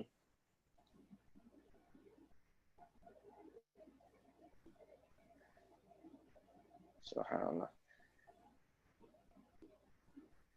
জি, আপনাকে আমি আবারও সুযোগ দিচ্ছি, তো আপনি আপনার ফোনটাকে আনমিউট করে নিন। স্বপ্না, আসসালামু আলাইকুম। আসসালামু আলাইকুম শেখ, বাংলাদেশ থেকে বলছি। আচ্ছা আচ্ছা, বলেন। শেখ, আমার আম্মুর তরফ থেকে একটা প্রশ্ন আর আমার ছোট্ট একটা কোশ্চেন। আম্মু যে প্রশ্ন যে যেসব নামাজে বা তাহাজ্জুদ নামাজে যদি রাকাত দীর্ঘ করতে হয়, তো আমরা তো বড় সূরা পারি না, ছোট ছোট কয়েকটা সূরা যদি মিলিয়ে পড়া হয় সেই ক্ষেত্রে কোনো অসুবিধা আছে কিনা, বা এইভাবে তাহাজ্জুদ বা সুন্নত নফল অন্যান্য নামাজ পড়া যাবে কিনা। আর একটা ছোট্ট কোশ্চেন, যে গত সপ্তাহে আমি লাইভ অনুষ্ঠানটা শুনতে পারছিলাম না, পরবর্তীতে শুনছি ওই যে সুন্নত নফল নামাজগুলোতেও ছানা আলাদাভাবে পড়তে হয়। আমরা এতদিন সেটা জানতাম না। আমরা যে কোনো সালাতের রাকাত শুরু করলে সর্বপ্রথমে দেখা যাচ্ছে জহর ফরজ আছে, সুন্নত আছে, আমরা সুন্নতের আগে শুরু ছানা পড়তাম আর ফরজের আগে পড়তাম না। তো এখন আমাদের যে কোনো নামাজের শুরুতে মানে ছানা পড়তে কি প্রত্যেক রাকাতের শুরুতে পড়তে হবে? যেমন তাহাজ্জুদ 8 রাকাত, 2 রাকাত 2 রাকাত, প্রত্যেক 2 রাকাতের শুরুতে কি ছানা পড়তে হবে? ঠিক ঠিক ঠিক আছে। প্রথম প্রশ্ন করেছেন যে আমরা তাহাজ্জুদ পড়ি কিন্তু বড় সূরা মুখস্থ নেই আর একটু লম্বা করে পড়তে চাই, তাহলে এক রাকাতে কয়েকটি সূরা পড়তে পারবো কিনা? জি, পড়তে পারবেন, কোনো অসুবিধা নেই। শুধু তাহাজ্জুদে না, ফরজ সালাতেও যদি এক রাকাতে কয়েকটি সূরা কেউ পড়ে কোনো অসুবিধা নেই। তবে উল্টো করে পড়া এ যাবে না, একই রাকাতে উল্টো করে পড়া।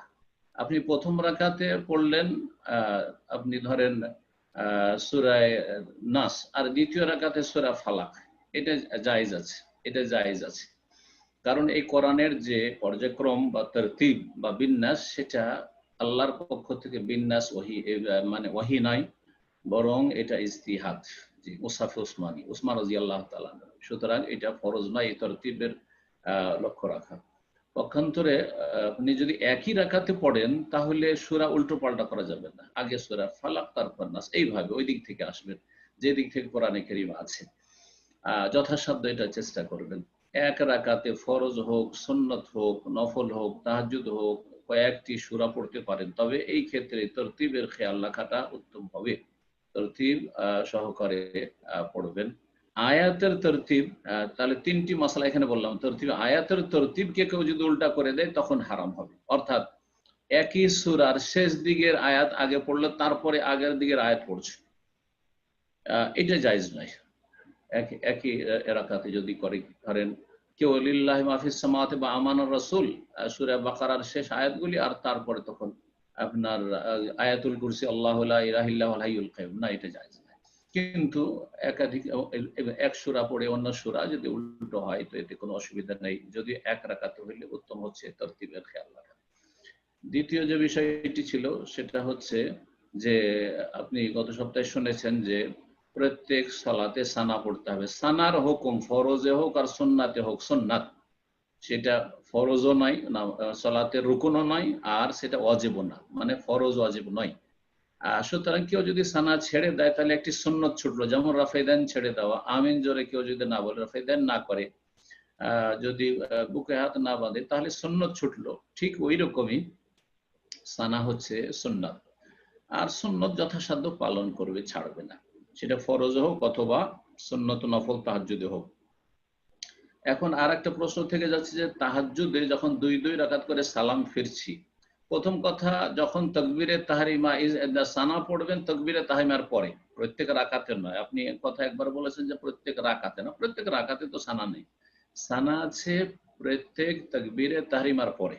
যখনই সালাম ফিরে আপনি উঠলেন আর তারপরে আল্লাহু আকবার তাকবীরে তাহরিমা দিলেন, সানা পড়বেন, ইস্তিফতাহ দুআ, আর তারপরে আউযু বিল্লাহ বিসমিল্লাহ পড়ে সূরা ফাতিহা পড়বেন। এটা হচ্ছে উত্তম। কিন্তু ওলামারা বলেছেন যে তাহাজ্জুদের সালাত যেহেতু একটি সালাত, তাহাজ্জুদের সালাত যেহেতু একটি সালাত, যদিও দুই রাকাত করে সালাম ফিরছি, সুতরাং প্রতি 2 রাকাতে যদি সানা না পড়ে কোনো অসুবিধা নেই। আর অনেকেই পড়ে না, হানাবিলার ওইখানে অনেকেই পড়ে না, আউযুবিল্লাহ বিসমিল্লাহ বলে আলহামদুলিল্লাহ শুরু করে দিচ্ছে। কিন্তু তারপরে বলবো যে উত্তম হচ্ছে যেহেতু তাকবীরে তাহরিমা পড়লেন, সালাম ফিরিয়ে দিয়েছেন, তারপর তাকবীরে তাহরিমা দিয়ে নতুন সালাত শুরু করছেন, যদিও একই নামাজ, তাহলে সানা বা ইস্তিফতার দোয়া পড়ে নেবেন। জাযাকুমুল্লাহ খাইর। বারাকাল্লাহু ফিকুম। তো ইনশাআল্লাহ এই পর্যায়ে প্রশ্ন করবেন হোসনে আরা হোসেন, আপনি প্রশ্ন করুন। জি, আপনার ফোনটা আনমিউট করে নিন, হোসনে আরা হোসেন।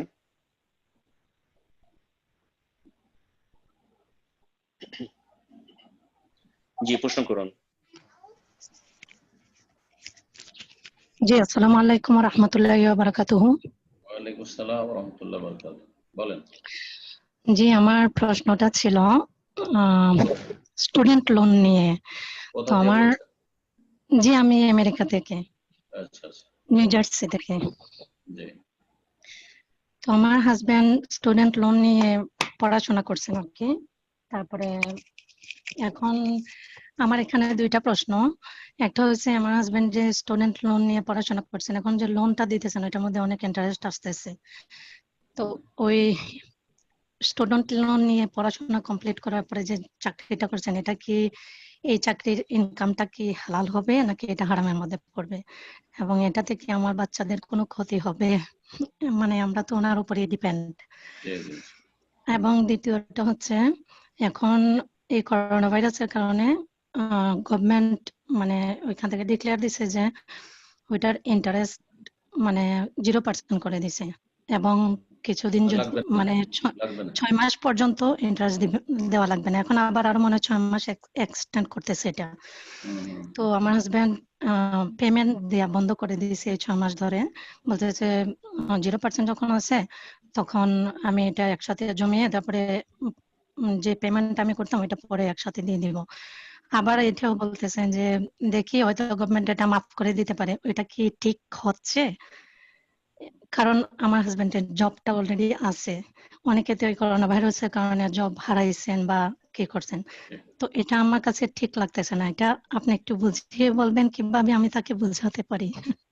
একটু দয়া করবেন। প্রথম জি, কথা আসসালামু দেখেন, আলাইকুম। ইন্টারেস্টের উপর সুদের উপর লোন নেওয়া জায়েজ নয়।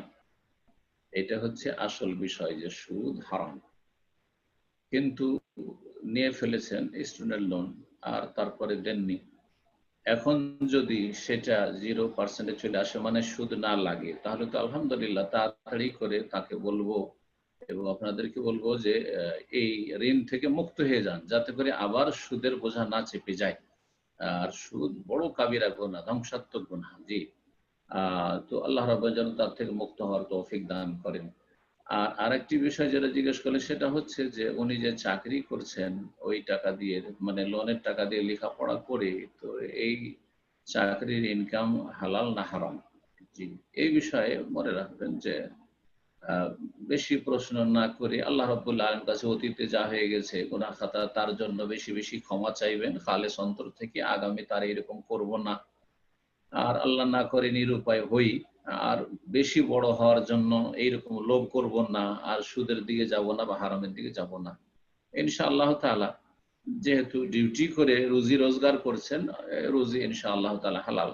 আর এই বিষয়গুলিতে বেশি বেশি জিজ্ঞাসাবাদ করতেও নেই, আল্লাহর কাছে তওবা করা উচিত। আল্লাহ রাব্বুল আলামিন গফুর রহিম, মাফ করবেন ইনশাআল্লাহ।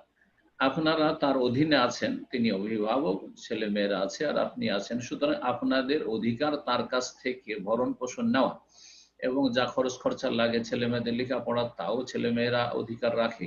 সুতরাং তিনি কোথা থেকে দিচ্ছেন সেটাতে আপনাদের যায় আসে না। আপনাদের রুজি ইনশাআল্লাহ তাআলা হালাল, ছেলে মেয়েদের রুজি হালাল, ছেলে মেয়েদের লেখাপড়া হালাল, কোনো অসুবিধা নেই, যদিও তার হারাম ইনকাম হোক। আর যেমনটা বললাম যে ইনশাআল্লাহ তাআলা তার চাকরির পয়সা রুজি, যেহেতু তিনি হালাল কাজ করছেন, যদি হালাল চাকরি করেন হারাম নয়, তাহলে ইনশাআল্লাহ তাআলা হালাল। তবে যত তাড়াতাড়ি সম্ভব সুদ থেকে যেন তিনি মুক্ত হয়ে যান, এই নসিহা করব, আল্লাহ যেন তৌফিক দান করেন। জি আমিন। শেখ উনি করোনা ভাইরাস সম্পর্কে কিছু একটা প্রশ্ন করছিলেন। করোনা ভাইরাস সম্পর্কে, করোনা ভাইরাস না, ওই যে করোনা ভাইরাসের কারণে এই সময়টাই লোন যে ছিল সেই লোন থেকে মনে হয়, যেটা বুঝেছি আমি, লোন থেকে যে মানে যে ইন্টারেস্টটা ইয়েতে 0% চলে এসছে, এখন দিয়ে দিলে আর সুদ লাগবে না, তো ভালো। তো এই সময় তাড়াতাড়ি করে দিয়ে দেওয়া উচিত, তা বললাম এই জন্য এই সময় তাড়াতাড়ি করে দিয়ে দেওয়া উচিত, যাতে করে আবার সুদ না চেপে যায়। এই ক্ষেত্রে উনি দেরি করছেন, যতক্ষণ সরকার সময় দিয়েছে, যে 6 মাস ধরেন সময় দিয়েছে, এই 6 মাস অপেক্ষা করতে পারে। এই 6 মাসের মধ্যে শেষ দিকে হোক একসাথে টাকা পয়সা জমা করে দিয়ে সুদ মুক্ত হয়ে যেতে বলেন। জি, জাযাকাল্লাহ খাইরান। জি ইনশাআল্লাহ। তো ইনশাআল্লাহ এই পর্যায়ে প্রশ্ন করবেন আব্দুল হান্নান, আপনি প্রশ্ন করুন।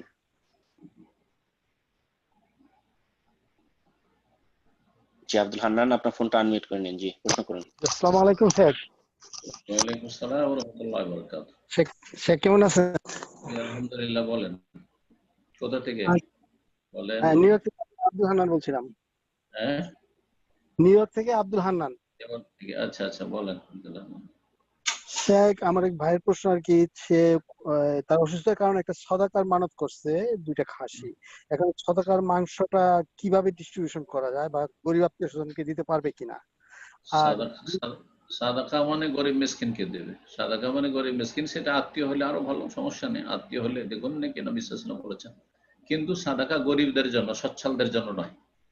সাদাকা উপঢৌকন নয়, হাদিয়া উপঢৌকন সচ্ছলদের জন্য দেওয়া যেতে পারে আর গরিবকেও দেওয়া যেতে পারে, কিন্তু সাদাকা যখন তো গরিব মিসকিনকে দিয়ে দেবে।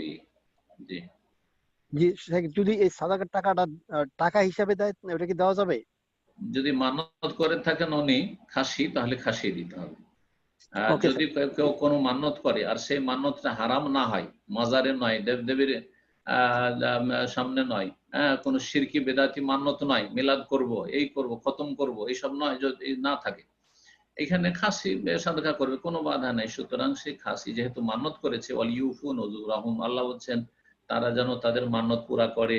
ইউফুনা বিন নাযরি, যারা আল্লাহর নেক বান্দা তারা মানত পুরা করে থাকে, তো মানত কেন পরিবর্তন করবে? পরিবর্তন করবে না। জাযাকাল্লাহ খাইর শেখ। জাযাকাল্লাহ খাইর। তো ইনশাআল্লাহ এই পর্যায়ে প্রশ্ন করবেন ইসলামিক মিডিয়া, আপনি প্রশ্ন করুন।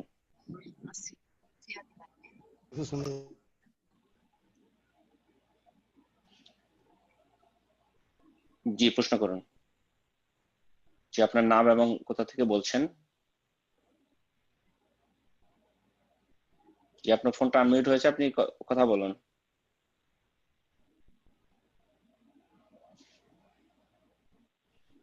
নাকি সম্ভবত নেটওয়ার্ক প্রবলেম হচ্ছে, সম্ভবত ওনার কথা শোনা যাচ্ছে না, ফোনটা আনমিউট হয়েছে। তো ইনশাআল্লাহ এই পর্যায়ে প্রশ্ন করবেন হলি, আপনি প্রশ্ন করুন।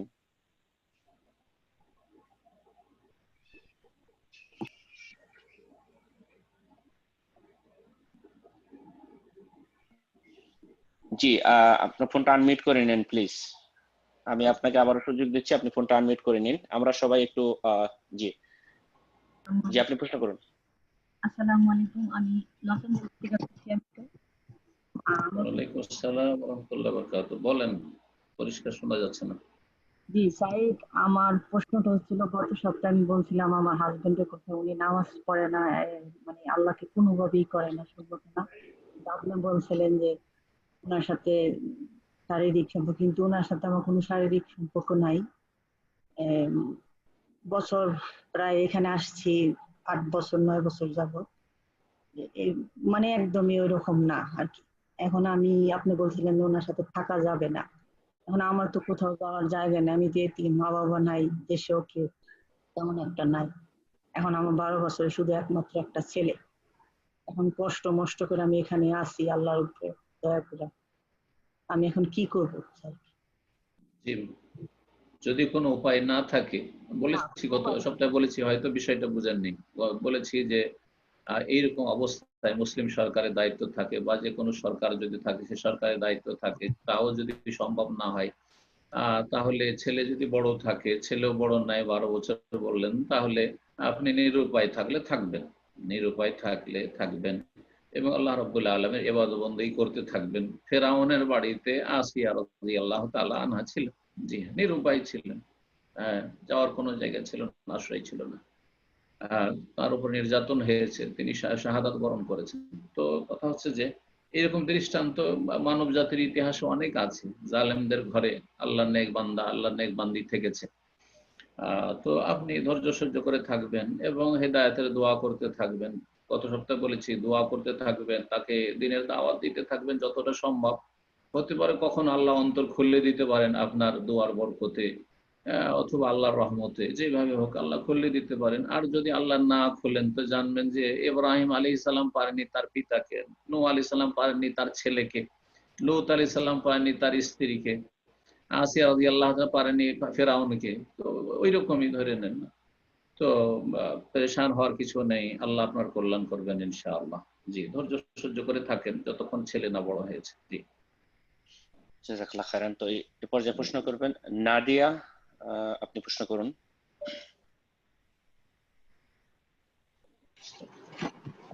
আসসালামু আলাইকুম ওয়া রাহমাতুল্লাহ। শায়েখ, ওয়ালাইকুম আসসালাম ওয়া রাহমাতুল্লাহি ওয়া বারাকাতুহু। জি বলেন। শায়েখ, আমার একটা বিশেষ সমস্যার সমাধানের আশায় আপনার কাছে কোশ্চেনটা কোথা থেকে করছি। বলছেন? আমি ঢাকা থেকে বলছি। আচ্ছা আচ্ছা, বলেন। জি, আমার 2016 সালে আমার হাজবেন্ড আমাকে তালাকনামা পাঠায়। তো তখন আমার মেয়ের বয়স হচ্ছে 6 বছর। তো ওনার তালাক পাঠানোর প্রধান কারণই ছিল যে আমি পর্দা করি, সিনেমা দেখি না, গান শুনি না, এই ধরনের কাজগুলো আর কি। যাই হোক, আমার সাথে তার ম্যাচ করছিল না। তো আমি আসলে জানতামও না উনি এক্সট্রা ম্যারিটাল অ্যাফেয়ারে জড়ান। পরে আমার তালাক শেষ হওয়ার 4 মাস বা 5 মাসের মাথায় উনি বিয়ে করেন।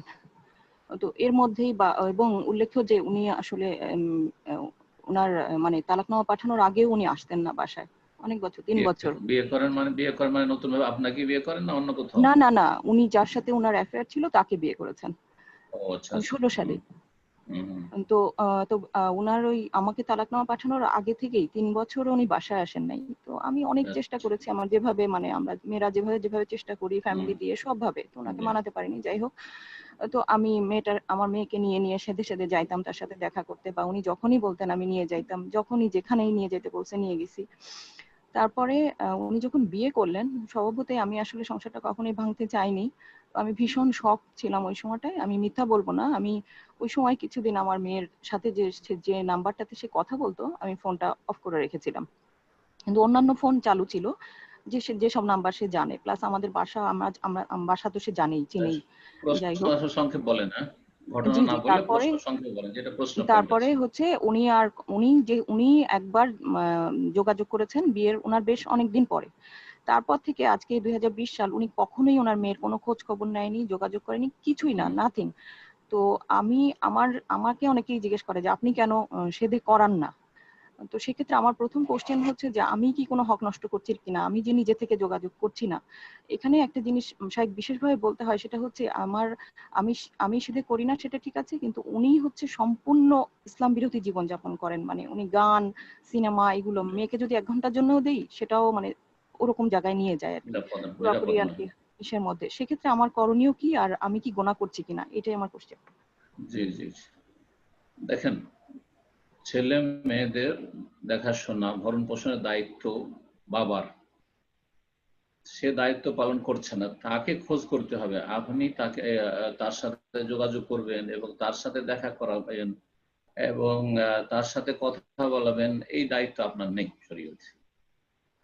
আপনি এই অধিকারগুলি যে এই মেয়ের ভরণ পোষণ লাগবে, এর জন্য যদি আপনি আইনের আশ্রয় নিতে পারেন, আর যদি মনে করেন না যে আমি আইনের মানুষের বিচারের আশ্রয় নেব না, মানুষের কাছ থেকে বিচার নেব না, আল্লাহর কাছে বিচার নেব, তো আপনি ধৈর্য সহ্য করে এই মেয়ে নিয়ে আপনি থাকেন, মেয়ের ভালো প্রতিপালন করেন। আর এখানে মনে রাখবেন যে স্বামী স্ত্রী যদি বিচ্ছিন্ন হয়, এই ক্ষেত্রে একটা গুরুত্বপূর্ণ দিক দেখতে হবে, যেটা এর আগের একটা এরকমই কাছাকাছি প্রশ্ন ছিল, সেখানে আমি উল্লেখ করিনি। সেটা হচ্ছে যে দুইজনের মধ্যে যিনি নেক হবেন, ইমানদার হবেন, সে বেশি অধিকার রাখবে। বাপ অধিকার রাখে, কিন্তু বাপ যদি সৎ হয় তাহলে, কিন্তু বাপ যদি অসৎ হয় তাহলে কখনো অধিকার রাখে না। বাপ যদি অসৎ হয় তাহলে কখনো ছেলে মেয়েদের অধিকার রাখে না। কারণ ছেলে মেয়েকে জাহান্নামে নিয়ে চলে যাবে। যার ফলে এই বিষয়টি মনে রাখবেন। আলহামদুলিল্লাহ, আপনি হিজাব করছেন, আপনি 5 ওয়াক্ত সালাত আদায় করছেন, আল্লাহর শুকরিয়া আদায় করেন। আর দুনিয়ার বালা মুসিবত, সামান্য কয়েকদিনের বালা মুসিবত, তারপরে চিরস্থায়ী জগতে আরাম পেয়ে যাবেন রবের কাছে। মহাপুরস্কার রয়েছে ধৈর্যের জন্য, আর আল্লাহ রাব্বুল আলামিন ইবাদত বন্দেগীর জন্য জান্নাত রয়েছে। আর ওই ব্যক্তি যদি হেদায়েত হয় তাহলে তার কল্যাণ হবে, আর না হলে সে জাহান্নামে যাবে, যেমন অন্যান্য জাহান্নামীরা যাবে। আর আপনি আপনার মেয়েকে যদি প্রতিপালন করতে আপনার আর্থিক অভাব না থাকে, তাহলে আপনি ভালোভাবে প্রতিপালন করেন।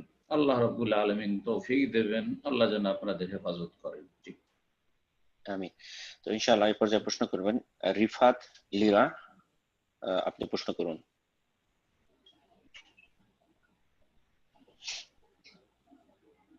জি, আমরা যারা প্রশ্ন করছি আমরা ফোনের স্ক্রিনটা একটু ফলো করব। এখানে আনমিউটের জন্য আপনাকে বলা হচ্ছে, ফোনটা আনমিউট করে নিন। আচ্ছা, ওনার ফোন উনি ড্রপ করেছেন। তো ইনশাআল্লাহ এই পর্যায়ে প্রশ্ন করবেন জেসমিন আহমেদ, আপনি প্রশ্ন করুন। আসসালামু আলাইকুম ওয়া রাহমাতুল্লাহ। ওয়ালাইকুম আসসালাম ওয়া রাহমাতুল্লাহি ওয়া বারাকাতুহু। জি শাইখ, আমি ম্যানচেস্টার ইউকে থেকে বলছি। আমার প্রথম প্রশ্ন হলো যে নামাজে যখন ভুল হয়ে যায় আমরা সাউ সিজদা দেই, তো মাঝে মাঝে হয় কি যে যখন সাউ সিজদা দিব দেখা যাচ্ছে যে সালাম ফেরানোর পরে সাধারণত আমি সাউ সিজদা দিই, ওইটা ফলো করি। তো আমি দেখা জিকির শুরু করে দেই, ভুলে যাই যে সাউ সিজদা দিতে হবে। এই ক্ষেত্রে কি আমি মনে করা মাত্র সাউ সিজদা দিতে পারবো, না আমাকে আবার নতুন করে নামাজটা পড়তে হবে? দ্বিতীয় প্রশ্ন হলো আমার আম্মু, মানে আমার আব্বু সরকারি চাকরি করতেন, আমার আব্বু ক্যান্সারে মারা গেছেন। তো ওনার যে পেনশনের টাকাটা ফিক্সড ডিপোজিট করা, আমার আম্মা তো গৃহিণী ছিলেন, তো এখন ইন্টারেস্টের টাকাটা তো আমাদের বাধ্য হয়ে খেতে হচ্ছে। এখন যদি টাকাটা ভেঙে খান উনি, তো তাহলে কিভাবে সার্ভাইভ করবেন? তো এখন এই যদিও সুদ আমরা জানি, কিন্তু এই ক্ষেত্রে আর কি কি করণীয় কি আছে? আর আমি তো মেয়ে, আমি তো আর ভরণ পোষণ তো ওইভাবে দায়িত্ব নিতে পারছিও না। এটাই প্রশ্ন শাইখ। মেয়ে মানে কি বিবাহিতা না? জি জি। তাহলে স্বামী দেখাশোনা করবে, সুদের টাকা কেন খাবেন? না না, আমার আম্মুর কথা বলছি। আমার আম্মু বাংলাদেশে থাকেন, আমার আব্বা মারা গেছেন, ওনার পেনশনের টাকাটা আম্মু ওই যেটা করে যে সরকারি যে ডিপোজিট যেটা থাকে ওটা করেছেন উনি। হ্যাঁ, কিন্তু ওটা ভাঙতে পারছেন না এখন, যেহেতু উনি গৃহিণী, এটার উপরে উনি ডিপেন্ড করতে হচ্ছে। না, ভাঙতে পারছেন না কেন? ওইটা আপনি ফিক্সড ডিপোজিট করে রেখেছেন আর সুদের টাকা দিয়ে চলতে চাইছেন না, না এতে কোনো বরকত নাই, এটা মোটেই জায়েজ নাই। বরং সেই টাকাটা হয় কোনো জায়েজ কাজে লাগাবে। আত্মীয় স্বজন আছে আপনার, নিশ্চয় আত্মীয় স্বজন আছে, আপনার আম্মু জামাই যেমন আছে, আপনার স্বামী, অথবা আপনার অন্যান্যরা আছে, আপনার মামারা আছে। এক কথায় ইমানদার কেউ যদি বিশ্বস্ত থাকে তাহলে তার মাধ্যমে ব্যবসা করানো সম্ভব হয়, ব্যবসা করাবে। আর না হলে সেই টাকা দিয়ে একটা ঘর বাড়ি করে যদি ভাড়া দিয়ে দেয় সবচেয়ে ভালো, যে তাহলে আর কোনো টেনশন থাকলো না, সেখান থেকে ভাড়া আসলো, যে সেটা হালাল হইলো। কিন্তু সেটা ফিক্সড ডিপোজিট করে রেখে দিবে পেনশনের টাকাটা, আর সেখান থেকে ফিক্সড ডিপোজিটের এগনিস্টে যে ইন্টারেস্টের টাকা আসতে হবে সেটা আসবে, সেটা দিয়ে রুজি রোজগার মানে সেটা দিয়ে সে সংসার চালাবে না, এটা জায়েজ নাই, এটা কখনো জায়েজ নাই, এইভাবে জায়েজ হবে না।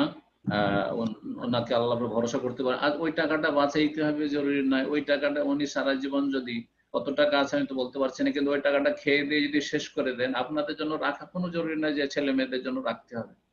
ওনাকে কেউ দেখার নাই, ওই টাকাটা ভেঙে খাবে, খেয়ে দিয়ে আলহামদুলিল্লাহ চলে যাবে। যদি দেখা যায় আলহামদুলিল্লাহ আমার বয়স হয়ে গেছে 60-70 হয়ে গেছে, আর বাঁচবো বা কতদিন, যাক হালাল টাকা খেয়েছে, আল্লাহ ভরসা, আল্লাহ কোনো রাস্তা বের করবেন। তারপরে আরেকটা কথা বলি, আপনি মেয়ে আছেন, আপনার স্বামীকে রাজি করে আপনি মায়ের দায়িত্ব নিতে পারেন, যদি আপনি একজন মহিলা মানুষ। তারপরে বলবো যে এইরকম দায়িত্বগুলি যদি আপনার ভাই না থাকে, ভাই থাকলে তার উপর ফরজ, যদি ভাই না থাকে তাহলে আপনি দায়িত্ব নেবেন, আপনার মাকে রাখবেন। তো আপনার জন্য সৌভাগ্য যে আপনি মায়ের খেদমতের সুযোগ পেলেন। হ্যাঁ, যে মায়ের খেদমতের মাধ্যমে আপনার জন্য জান্নাত সহজ হয়ে যাবে। আপনাকে আল্লাহ রাব্বুল আলামিন দুনিয়া আখিরাতে কত যে বরকতের রাস্তা আপনার জন্য খুলবেন। আর আপনার মাকে আপনি সুদ খাওয়াবেন, ওই ফিক্সড ডিপোজিট করে ওখান থেকে খাবেন না, মোটেই জায়েজ নয়, এই কাজ করবেন না। তো একটি বিষয় হয়ে গেল। আর সহজ সিজদার বিষয়টি রয়েছে। সহজ সিজদা মনে থাকলে অবশ্যই করবেন, আর যদি মনে না থাকে সালাম ফিরে দেন। আর তারপরে মুসাল্লাতে আছেন, তাহলে সহসিজদা করে নেন। সহসিজদা সালামের আগেও জায়েজ, সালামের পরেও জায়েজ। সুতরাং মুসাল্লাতে যখন আছেন সহসিজদা করেন। আর যদি দেখা যায় যে না দীর্ঘ সময় হয়ে গেছে, সহসিজদা না করে আমি উঠে গেছি, অন্য কাজে লেগে গেছি, তো ইনশাআল্লাহ তাআলা সালাত হয়ে যাবে। সহসিজদার কারণে সালাত হবে না এমনটা না, ইনশাআল্লাহ তাআলা সালাত হয়ে যাবে। ওকে, ইনশাআল্লাহ। এই পর্যায়ে প্রশ্ন করবেন মোহাম্মদ হুসাইন মাস্টার। আপনি প্রশ্ন করুন। আসসালামু আলাইকুম ওয়া রাহমাতুল্লাহি ওয়া বারাকাতুহু। ওয়া আলাইকুম আসসালাম ওয়া রাহমাতুল্লাহি ওয়া বারাকাতুহু। এই শেখ, আমি আল হাসা থেকে বলছি। কেমন আছেন শেখ? ভালো আছেন? আল হাসা, সৌদি আরব। বলেন। জি হ্যাঁ শেখ, একটি প্রশ্ন হলো, সেটা হলো কিছু ফ্যামিলি দেখা যায়, বিশেষ করে গতকালকে একটা আমার নজর পড়ছে, ওরা সালাত পড়ে, মানে সালাতও পড়ে, তারপরে সিয়ামও রাখে সবকিছু, কিন্তু তারপরে ইন্ডিয়ান চ্যানেল গুলা তারা না দেখলে তাদের হয় না। তো এই ব্যাপারে অনেক সময় বলছি, তো কালকে একটা নজর পড়লো, সেটা হইলো, সেটা দেখি আমি আশ্চর্য হয়েছি। তাদের 5 থেকে 6 বছর বয়সে একটি মেয়ে, তো ওকে ইন্ডিয়ান স্টাইলে কাপড় ইত্যাদি ইত্যাদি পরিয়ে, তারপরে ইন্ডিয়ান গানের মিউজিক দিয়ে একটা ভিডিও করে, 4টা ভিডিও নেটে ছেড়ে দিছে। তো এখন আমার প্রশ্ন হলো যে বাচ্চা তো এখন ছোট, এখন তাকে যে তার মা বিশেষ করে এদিকে ধাবিত করতেছে, এবং বাবা একজন প্রবাসী, তো যতটুক সাধ্য বিভিন্ন দিক নির্দেশনা বলি ইসলামের যতগুলা শিখছি, এখন এই যে মেয়েটাকে ওদিকে ধাবিত করতেছে, এই ক্ষেত্রে বিশেষ করে এখানে মায়ের ভূমিকা আমি বলবো, যেহেতু মায়ে এগুলা রেকর্ডিং বা ইত্যাদি ইত্যাদি করতেছে, যদিও আবেগের বশবর্তী হইয়া ইত্যাদি ইত্যাদি। তো এখন এই মেয়েটা ভবিষ্যতে যদি প্রশ্ন সংক্ষেপ করেন, এত লম্বা করে এখন এক্ষেত্রে আসলে মেয়ে যদি বিপথে যায়, এখানে কার গুনার ভাগ বেশি হবে, বাবার নাকি মায়ের? এবং তাদের জন্য এখন থেকে মেয়েকে দিনদার করার জন্য করণীয় কি? জি, প্রশ্ন করছেন যে একজন মানুষ 5 ওয়াক্ত সালাত পড়ে, সহিহ আকীদাও বলছেন, আর সে মানে ইবাদত বন্দেগী ঠিক আছে, কিন্তু ইন্ডিয়ান ফিল্ম দেখে, মানে খারাপ ছবি দেখে, সেটা যেখানকারই হোক, তো খারাপ ছবি দেখে আর ওইভাবে মেয়েটার প্রতিপালন করছে। এই শ্রেণীর অধিকাংশ মুসলিমদের অবস্থা, অধিকাংশ মুসলিমরাই হচ্ছে এইরকম। যারা নামাজিও তাদেরও দেখবেন যে তাদের মেজরিটি হচ্ছে ফাসিক টাইপের। হয়তো ইবাদত ঠিক আছে, সহিহ আকীদা, মাজার পূজারি নয়, পীরের মুরিদ নয়, কিন্তু ফাসিকি জীবন যাপন করেছে, বিভিন্ন পাপে জড়িয়ে আছে। আজকাল সোশ্যাল মিডিয়ার যুগে পাপের শেষ নাই, বেহায়াবে পর্দা চলাফেরা করছে, মেয়েদেরকে সহশিক্ষায় পড়াচ্ছে, অবাধ মেলামেশা, তারপরে এটাকে কোনো কিছুই মনে করেন না, মুখে দাঁড়িয়ে আছে, আর এদিকে তাহাজ্জুদও পড়ে, আর মেয়েকে কলেজ ইউনিভার্সিটিতে যুবকদের সাথে পড়ায়। আউযুবিল্লাহ, এসব ফাসিকি জীবন যাপন। তো একজন মানুষ যখন সঠিক ইসলামটা বুঝবে, প্রথম কথা বুঝতে হবে সঠিক ইসলামটা কি, আর বুঝার পরে আমল করার মন মানসিকতা থাকবে, যেন না যেইভাবে বুঝেছি আমল করব, তখন সেই ব্যক্তি ফাসিকি বা পাপাচার থেকে মুক্ত হইতে পারবে, পাপাচার থেকে মুক্ত হইতে পারবে। তো এই হচ্ছে তাদের অবস্থা। এখন বাকি থাকলো যে এই যে মেয়েটাকে খারাপ করছে ইন্ডিয়ান স্টাইলে, যে ফিল্মে যা দেখছে তাই সেইভাবে তাকে সাজাচ্ছে বাই করছে, তো এটা হচ্ছে গুনহার সাদকা জারিয়া। মনে রাখবেন যে যেমন নেকির সাদকা জারি আছে, আপনি নেক রাস্তা যদি খুলে যেতে পারেন তা আপনার কাছে নেকি পৌঁছিতে থাকবে, তখন পাপেরও সাদকা জারি আছে। যে ব্যক্তি পাপের রাস্তা খুলে দিয়ে যাবে, সে তার কাছে মরে যাওয়ার পরও পাপ যেতেই থাকবে, তার কবরে পাপ যেতেই থাকবে, আমল নামাতে পাপ গুনাহ বাড়তেই থাকবে। তো এরা হচ্ছে ঠিক ওই রকমই। এই মেয়েটাকে যদি খারাপ করে যায়, বাপ করুক অথবা মা করুক, মা সাথে থাকে সরাসরি তাতে ইনভলভ, সুতরাং মায়ের পুরোপুরি তরবিয়তের দায়িত্ব। আর বাপ প্রবাসে থাকে মানে এই নয় যে তার সবকিছুই ছাড় আছে, বরং তাকেও খোঁজ খবর নিতে হবে, রাত দিন কতবার সংসারের কাজে খোঁজ নিচ্ছে, কারণ মেয়েটার ভালো তরবিয়তের খোঁজ নিতে হবে না, অবশ্যই খোঁজ নিতে হবে। সুতরাং গুনাহতে উভয়ে শরীক থাকবে, এবং এই গুনাহ সাদকা জারিয়ার মতো গুনাহ আসতেই থাকবে তাদের মরে যাওয়ার পরে, যদি মেয়েটা খারাপ হয়ে যায়। আর এটা শুধু তার জন্য না, সকলের জন্য বলছি। আমাদের ছেলেমেয়েরা আমাদের দোষের কারণে আমরা যথাসাধ্য চেষ্টা করলাম চেষ্টা করলেন আপনারা, তারপরে খারাপ হয়ে গেলে তখন আল্লাহ ধরবেন না। যেমন নূহ আলাইহিস সালাম চেষ্টা করেছেন, ধরবেন না আল্লাহ রাব্বুল আলামিন। কিন্তু আমার আপনার চেষ্টাতে যদি অবহেলা থাকে, শিথিলতা থাকে, যার কারণে ছেলে মেয়ে খারাপ হয়ে যায়, তো যার যতটা তাতে তার খারাপ করাতে অংশ আছে, তার মায়ের না তার বাবার, সেই হিসাবে সেই অনুপাতে গুনার বোঝা উঠাইতে হবে। জি হ্যাঁ, এরা হচ্ছে গাশুন লিরাইয়াতিহি। সহিহ মুসলিমের হাদিসে রয়েছে, যেই ব্যক্তি তার অধীনস্থদের ক্ষেত্রে খেয়ানত করেছে, ইল্লা হারামাহুল্লাহ আলাইহিল জান্নাহ, তার জন্য জান্নাতকে আল্লাহ হারাম করে দিবেন, জান্নাতকে হারাম করে দিবেন। কেউ যদি কাউকে বিভ্রান্ত করে, ছেলে মেয়েদেরকে বিভ্রান্ত করে বা ছেলে মেয়েদের গুমরাহির কারণ হয়, তো আল্লাহ রাব্বুল আলামিন যেন তাদেরকে হেদায়েত দান করেন। তারপর তার আগে আমাদেরকে যেন আল্লাহ হেদায়েতের উপর অটল রাখেন। আল্লাহ রাব্বুল আলামিন যেন আমাদেরকে দ্বীন শিখার, বুঝার, আমল করার এবং সেই দিকে দাওয়াত দেওয়ার তৌফিক দান করেন। জাযাকুমুল্লাহ।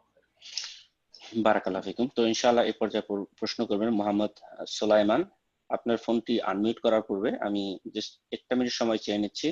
এখানে আপনার পরপরই যে লিস্টে ব্রাদার অথবা সিস্টার আপনার হ্যান্ড রেজ করা আছে, আপনার মনোযোগ আকর্ষণ করছে, আপনি কোশ্চেন মার্ক দিয়েছেন অনেকগুলো, কিন্তু আপনার নাম মেনশন করেননি। তো এখানে প্রশ্ন করার জন্য অবশ্যই আমাদেরকে নামটা মেনশন করতে হবে এবং আমরা চেষ্টা করবো কোথা থেকে প্রশ্ন করছি অবশ্যই আপনাদের প্রশ্নগুলো নেওয়া হবে। তো আপনাকে আমি রিকোয়েস্ট করব, এর পরের প্রশ্ন আপনার নেওয়া হবে যদি আপনি নাম রিনেম করে আপনার নামটা মেনশন করেন ইনশাআল্লাহ। তো ইনশাআল্লাহ এই পর্যায়ে প্রশ্ন করবেন মোহাম্মদ সুলাইমান, আপনি প্রশ্ন করুন। আসসালামু আলাইকুম শেখ। ওয়ালাইকুম আসসালাম ওয়া রাহমাতুল্লাহি ওয়া বারাকাতুহু। আমি সাথে সাথে একরাম ভাইকেও মোবারকবাদ দিচ্ছি এই ধরনের অনুষ্ঠান করার জন্য। শেখ, আমি নিয়মিত আপনার ভিডিওগুলো শুনি, কিন্তু আমাদের মনে প্রশ্ন জাগে, অনেক রকমের প্রশ্ন জাগে, প্রশ্নগুলো করতে পারি না। তো এই জন্য আজকে যে আপনার সাথে কথা বলতে পারতেছি অনেক সৌভাগ্য মনে করতেছে। আমি আশা করব যে কোথায় থাকেন? আমি চিটং থেকে চিটং এর ছেলে, আমি চিটং ছেলে। চিটং এ তো আমাদের বলার মতো না অবস্থা। তো আপনার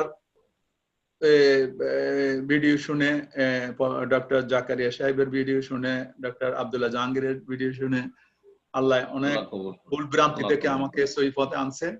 তা আমি আশা করবো, একরাম ভাইকেও আশা বলবো যে এ ধরনের আমাদের মনে প্রশ্ন থাকে, প্রশ্নগুলো আমরা ঠিকভাবে উত্তর পাই না। আমি জাহাঙ্গীর স্যারকে অনেকবার প্রশ্ন লিখছি, উত্তর পাই না, বিজি থাকে, উনি অনেক প্রশ্নের উত্তর দিতে হয়। তো আলহামদুলিল্লাহ এখন আপনার সাথে সরাসরি কথা বলে আমি নিজেকে ধন্য মনে করছি।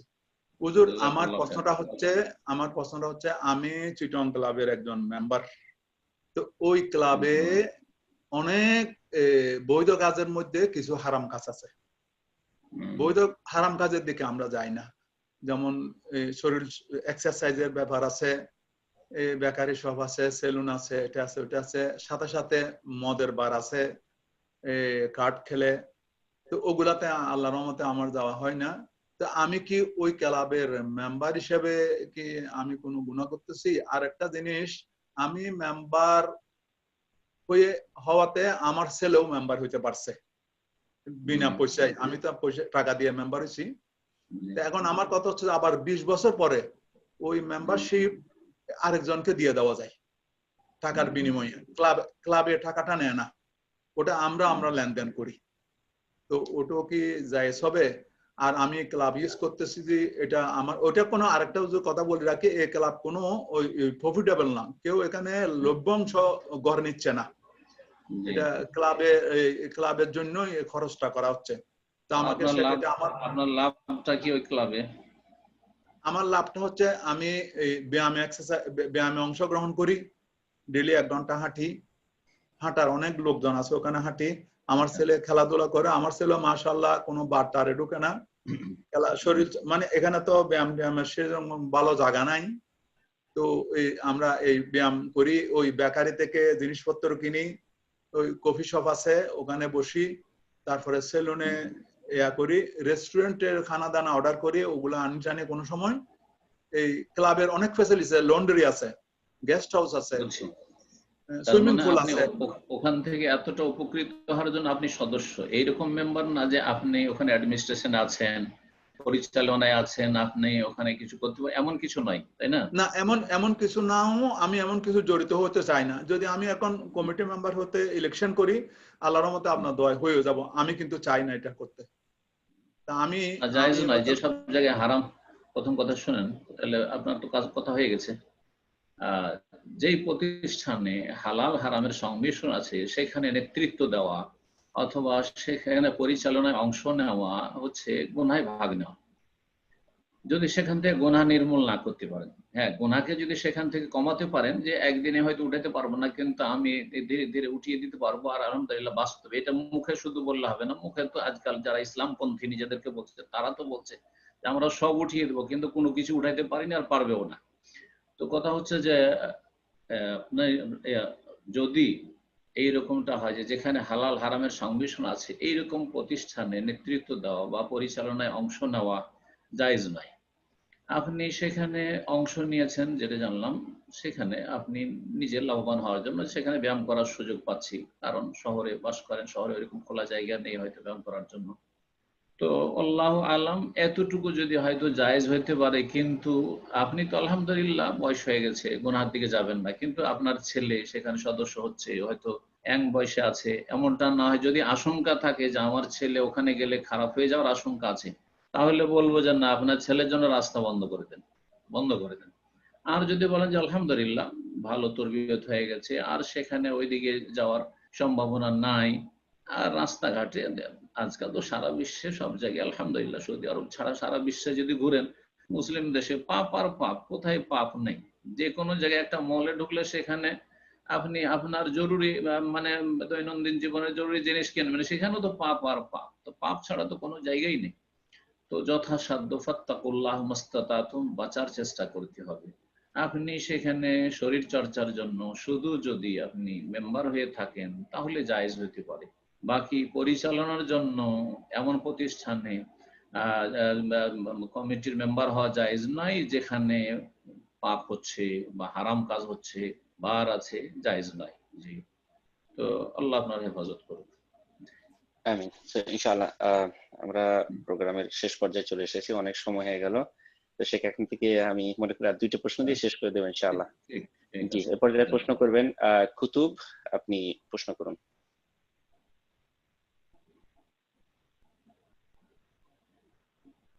জি, আপনার ফোনটা আনমিউট করে নিন।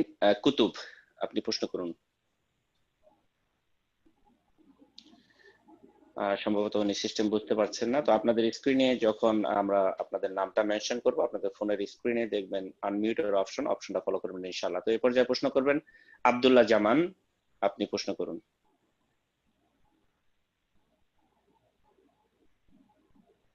আব্দুল্লাহ জামান, জি আপনার, জি প্রশ্ন করুন। আসসালামু আলাইকুম ওয়া রাহমাতুল্লাহি ওয়া বারাকাতুহু। আমি আব্দুল্লাহ জামান আবুধাবি থেকে বলছি। আবুধাবি, জি হ্যাঁ, আরব আমিরাত। বলেন। জি শেখ, আমার প্রশ্নটা ছিল যাকাত সম্পর্কিত। যাকাত, রমজানে যাকাত দেওয়া হয়েছে, পরবর্তীতে সে নিজেকে ফেসবুকে প্রচার করছিল যে সে নতুন মুসলিম হয়েছে, অনেক অনটনে আছে। তো তার কাছে মুসলিম হয়েছে, তার দলিল চাওয়া হয়েছিল। সে আমাদের দেশীয় যেসব আছে মুসলিম হওয়ার জন্য সব দলিল সে উপস্থাপন করেছে। পরবর্তীতে রমজানের অনেকদিন পরে জানা গেল সে আসলে একটা ফেক ছিল। তো এই ক্ষেত্রে যে ওনাকে যাকাত গুলো দেওয়া হয়েছে, তো সেক্ষেত্রে কি যিনি যাকাত দিয়েছেন তার যাকাত আদায় হয়েছে কিনা, অথবা তাকে আবার নতুন করে যাকাত দিতে হবে কিনা?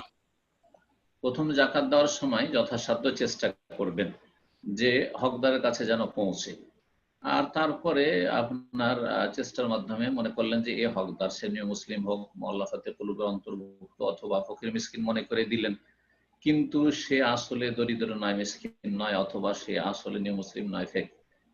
তো ইনশাআল্লাহ তাআলা যাকাত হয়ে গেছে, যাকাত হয়ে গেছে। এই মর্মে সহিহ বুখারীতে একটি হাদিস রয়েছে, একজন লোক রাতের অন্ধকারে সাদাকা যাকাত নিয়ে বেরিয়েছিল, আর তারপরে একদিন পড়ে গেল এক জেনাকারিনীর হাতে, আরেকদিন পড়ে গেল এক চোরের হাতে, আরেকদিন পড়ে গেল এক ধনীর হাতে।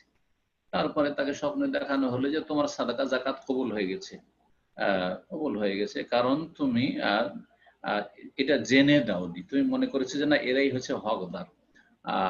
আর হতে পারে যে সেই জেনাকারিনী তোমার সাদাকা পয়সা খেয়ে সেই জেনা যে বেশ্যাবৃত্তি তা থেকে বিরত হবে, যে চোর চুরি করছিল সে যে এই চুরির পেশা বদ পেশা থেকে বিরত হয়ে যাবে। আর যে ব্যক্তি সচ্ছল, সে কৃপণ, নিজে খরচ করে না, তোমার টাকা পাওয়ার পরে হয়তো সে তারও এটা মনে জাগবে যে আমিও খরচ করি, আমিও দান খেরাত করি। তো ইনশাআল্লাহ তাআলা যেই ব্যক্তি এইভাবে জাকাত দিয়েছে আর ভুল হয়ে গেছে কিন্তু সে যথাসাধ্য চেষ্টা করেছে হকদারকে পৌঁছানোর, ইনশাআল্লাহ তাআলা জাকাত আদায় হয়ে গেছে, ইনশাআল্লাহ তাআলা জাকাত আদায় হয়ে গেছে। জি ওকে, ইনশাআল্লাহ এই পর্যায়ে প্রশ্ন করবেন সাজিদা ফাইজুন নূর, আপনি প্রশ্ন করুন।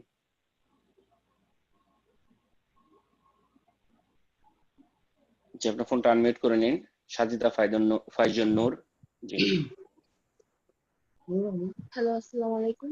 আসসালামু আলাইকুম সাহেব। ওয়া রাহমাতুল্লাহি ওয়া বারাকাতুহু। বলেন। আমার কোশ্চেন হলো, আমার অনেকদিন থেকে আমার থাইরয়েড আর ডায়াবেটিস, এই কারণে আমি আসলে একটু ওয়েট হওয়ার কারণে আমি নামাজটা আমি দাঁড়াই আর কি, আমি মানে সবকিছু দাঁড়াই করি, জাস্ট সিজদাটা আমাকে একটু বসে করতে হয়। হ্যাঁ, তো আসলে আমি অনেক মন শান্তি পাই না আর কি, এটার জন্য আমার খুব মনটা খারাপ থাকে। আর হচ্ছে আমি কোরআন তো অ্যাপে পড়ি, যে আমার চোখের একটু সমস্যা আছে যে আমি ওইভাবে পড়তে পারি না, আমি অ্যাপ থেকেই পড়ি।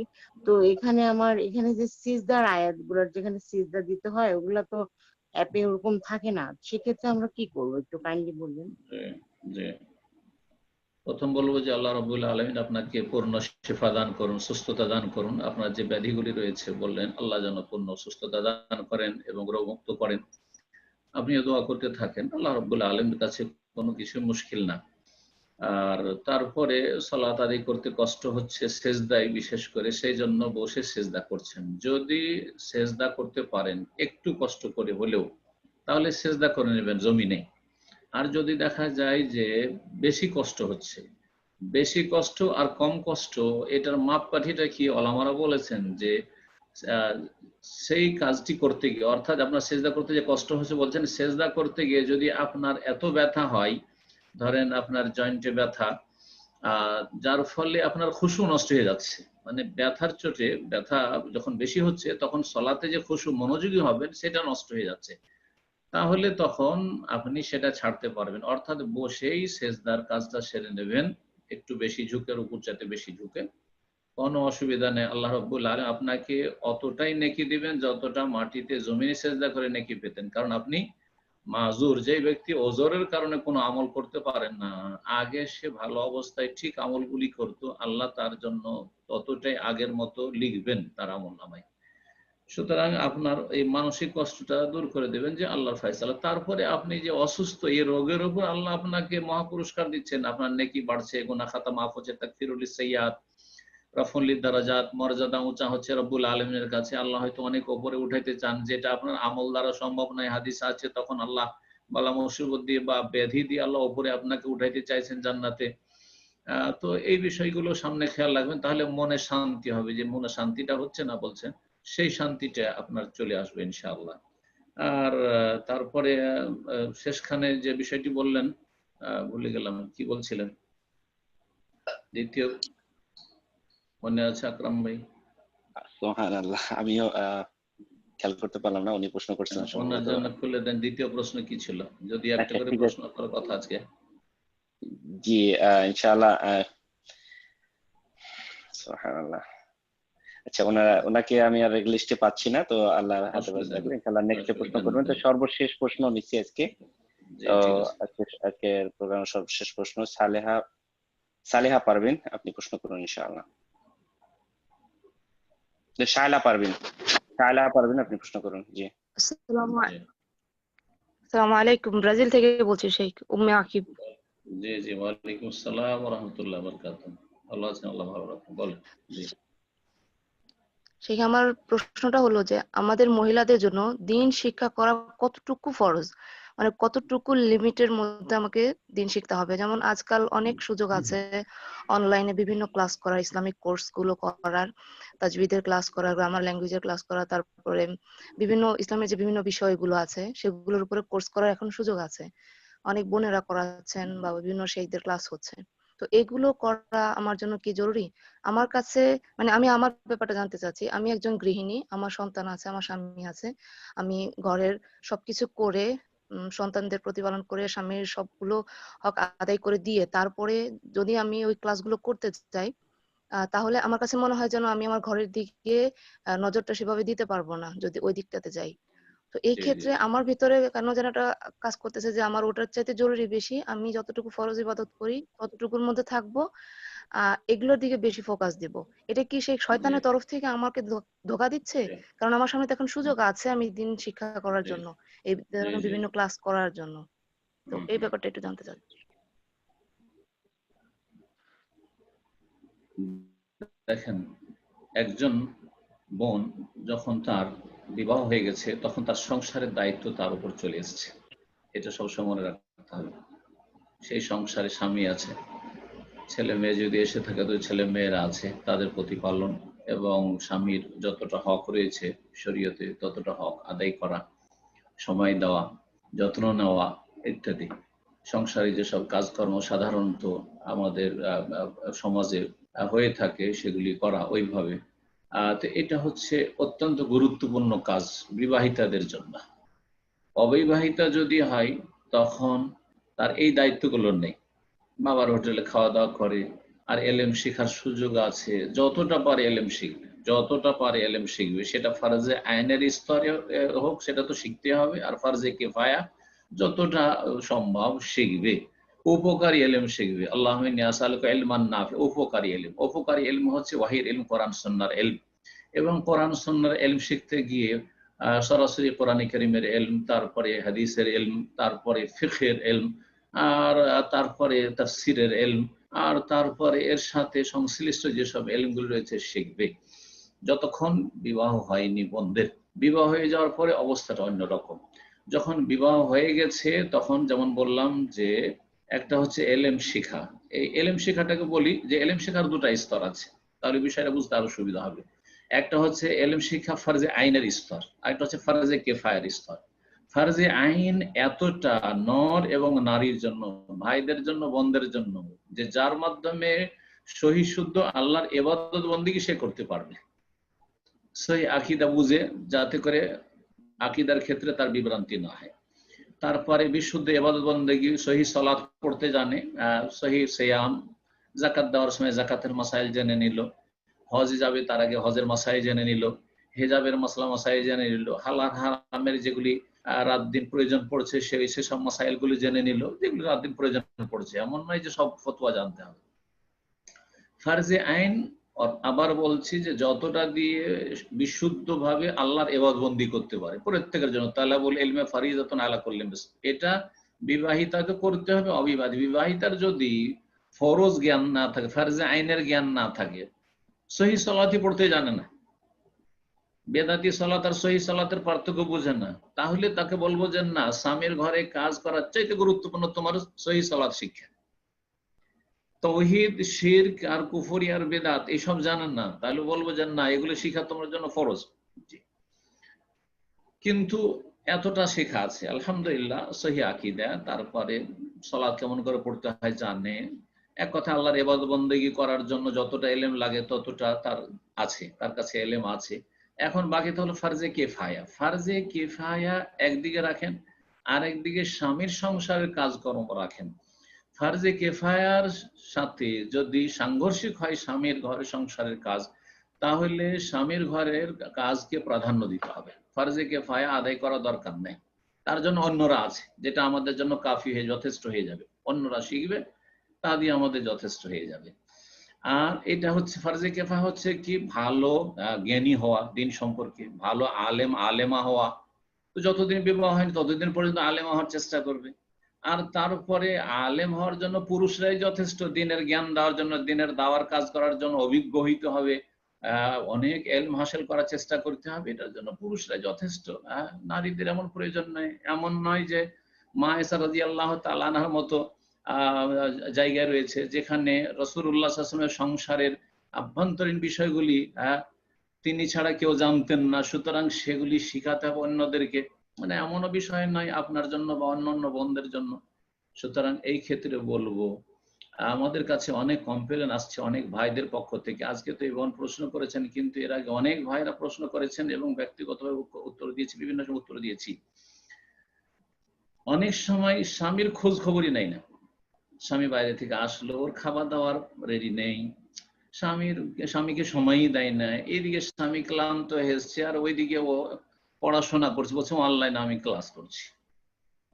বাচ্চাদের উপরে অবহেলা, বাচ্চাদের খোঁজ খবর নেই না, বাচ্চাদের পরিচর্যা নেই, ছেলে মেয়েদেরকে স্কুল মাদ্রাসার জন্য রেডি করে দিতে হবে বা তাদেরকে যেটুকু শিখাতে হবে যা ফরজে আইন তাদের জন্য শিখাতে হবে, এইসবের খবর নেই। আরবি ল্যাঙ্গুয়েজ শিখছে, আরবি নাহু সার্ফের গ্রামার শিখছে। আর একজন মহিলা মানুষ নাহু সার্ফ আর আরবি ল্যাঙ্গুয়েজ শিখে করবেটা কি? ভালো ভালো 10 বছর 12 বছর মাদ্রাসায় পড়ে আরবি বলতে পারে না, 2 লাইন সৌদি আরবে এসে ফি মাফি করে শুদ্ধ আরবি বলতে পারে না, তা আপনি সামান্য কিছু আরবি পড়ে করবেন নাকি? এইসব এগুলি হচ্ছে প্রতারণা আসলে। হ্যাঁ, সবার দেখা দেখি যে সবাই অনলাইন ক্লাস করছে, সবাই আরবি ল্যাঙ্গুয়েজ শিখছে, আমি আরবি ল্যাঙ্গুয়েজ শিখি না। আপনার এখন আরবি ল্যাঙ্গুয়েজ শেখার বয়স নেই। এখন আপনার স্বামীর যত্ন নেওয়া, ছেলে মেয়েদের যত্ন নেওয়া, এটা সবচেয়ে বড় ফরজ কাজ এবং আল্লাহ সন্তুষ্টির জন্য করবেন, পরকালের মুক্তির জন্য করবেন, ইহতিসাব নেকির আশাই করবেন এবং এইটাকে বড় আপনার জীবনে ফরজ আল্লাহ এখন করেছেন বিবাহিত হওয়ার পরে। আর এই চেতনা নিয়ে আপনি করবেন যে আল্লাহর ফরজ আদায় করছি। আর তারপরে যদি দেখা যায় যে আলহামদুলিল্লাহ স্বামীর হক আদায় করে দিচ্ছি, ছেলে মেয়েদের পরিচর্যা করছি, ছেলে মেয়েদের তরবিয়ত করছি, আর তারপরে আমি দিনে 1 ঘন্টা সময় বের করতে পারছি বা সপ্তাহে 3 দিন সময় বের করতে পারছি, এতে আমি শুদ্ধ কোরআন, বিশেষ করে শুদ্ধ কোরআন পড়ার বিষয়টি যখন জিজ্ঞাসা করেছেন, দেখেন কোরআন তাজউইদের 2টো স্তর রয়েছে। একটা স্তর ফরজ, একটা স্তর মুস্তাহাব। এতটা শুদ্ধ যদি পড়তে পারেন যে মাখরাজগুলি ঠিক আছে, উচ্চারণ ঠিক আছে, যাতে আপনার অর্থ পরিবর্তন হবে না। আর যেখানে আলিফ আছে আলিফ টানবেন, যেখানে আলিফ নেই আলিফ টানবেন না, যাতে অর্থের পরিবর্তন না হয়। 1 বচনকে 2 বচন বানিয়ে দেবেন না ইত্যাদি। তাহলে আপনার কোরআন শুদ্ধ পড়া হয়ে গেছে, এতটা ফরজ আদায় হয়ে গেছে।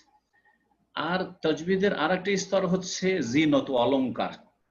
সেটা হচ্ছে ইখফা, এজহার, গুন্না, মদ, কোথায় কি আছে, এগুলোর জন্য অর্থ পরিবর্তন হয় না। এগুলি শিখার জন্য আপনি স্বামীর হক নষ্ট করবেন, ঘাটতি করবেন, এগুলো শিখার জন্য ছেলে মেয়েদের ক্ষেত্রে অবহেলা করবেন, জায়েজই নয়, নফল কাজ, মুস্তাহাব কাজ। এই বিষয়গুলি সবসময় মনে রাখবেন। তো বোনদেরকে বলবো যে আজকাল আপনারা আবেগী হয়ে ইসলাম শিখতে ছুটেছেন। আচ্ছা, ইসলাম শিখার ক্ষেত্রে দেখা যাচ্ছে যে আকীদার ক্লাস করছে এমন লোকের কাছে যার মানহাজে ঠিক নেই। কি আকীদা শিখবেন যার মানহাজ ঠিক নেই? ও আপনাকে ইখওয়ানি বানিয়ে দিবে, ও আপনাকে মদদি পন্থী বানিয়ে দিবে, তা আপনাকে কি শিখাবে? আরে এটা ইসলাম নয়। আসলে ইসলাম সালাফে সালেহিনের ইসলাম নিলে অন্য যে কোথাও থেকে নিতে হবে। ইবনে তাইমিয়া রাহিমাহুল্লাহর কিতাব থেকে নিতে হবে, ইবনুল কাইয়িম রাহিমাহুল্লাহর কিতাব থেকে নিতে হবে, ইবনে কাসিরের কাছ থেকে নিতে হবে, শাইখ ইসলাম মুহাম্মদ বিন আব্দুল ওয়াহাবের কাছ থেকে নিতে হবে রাহিমাহুল্লাহ জামিয়া। তার আগে আবু হানিফা, শাফি, মালিক, আহমদ থেকে নিতে হবে, তার আগে সাহাবায়ে কেরাম থেকে নিতে হবে, তাবেঈন থেকে নিতে হবে। তো কথা হচ্ছে যে সঠিক ইসলামটা শিখা হচ্ছে, আকীদাটা শিখেন আপনি।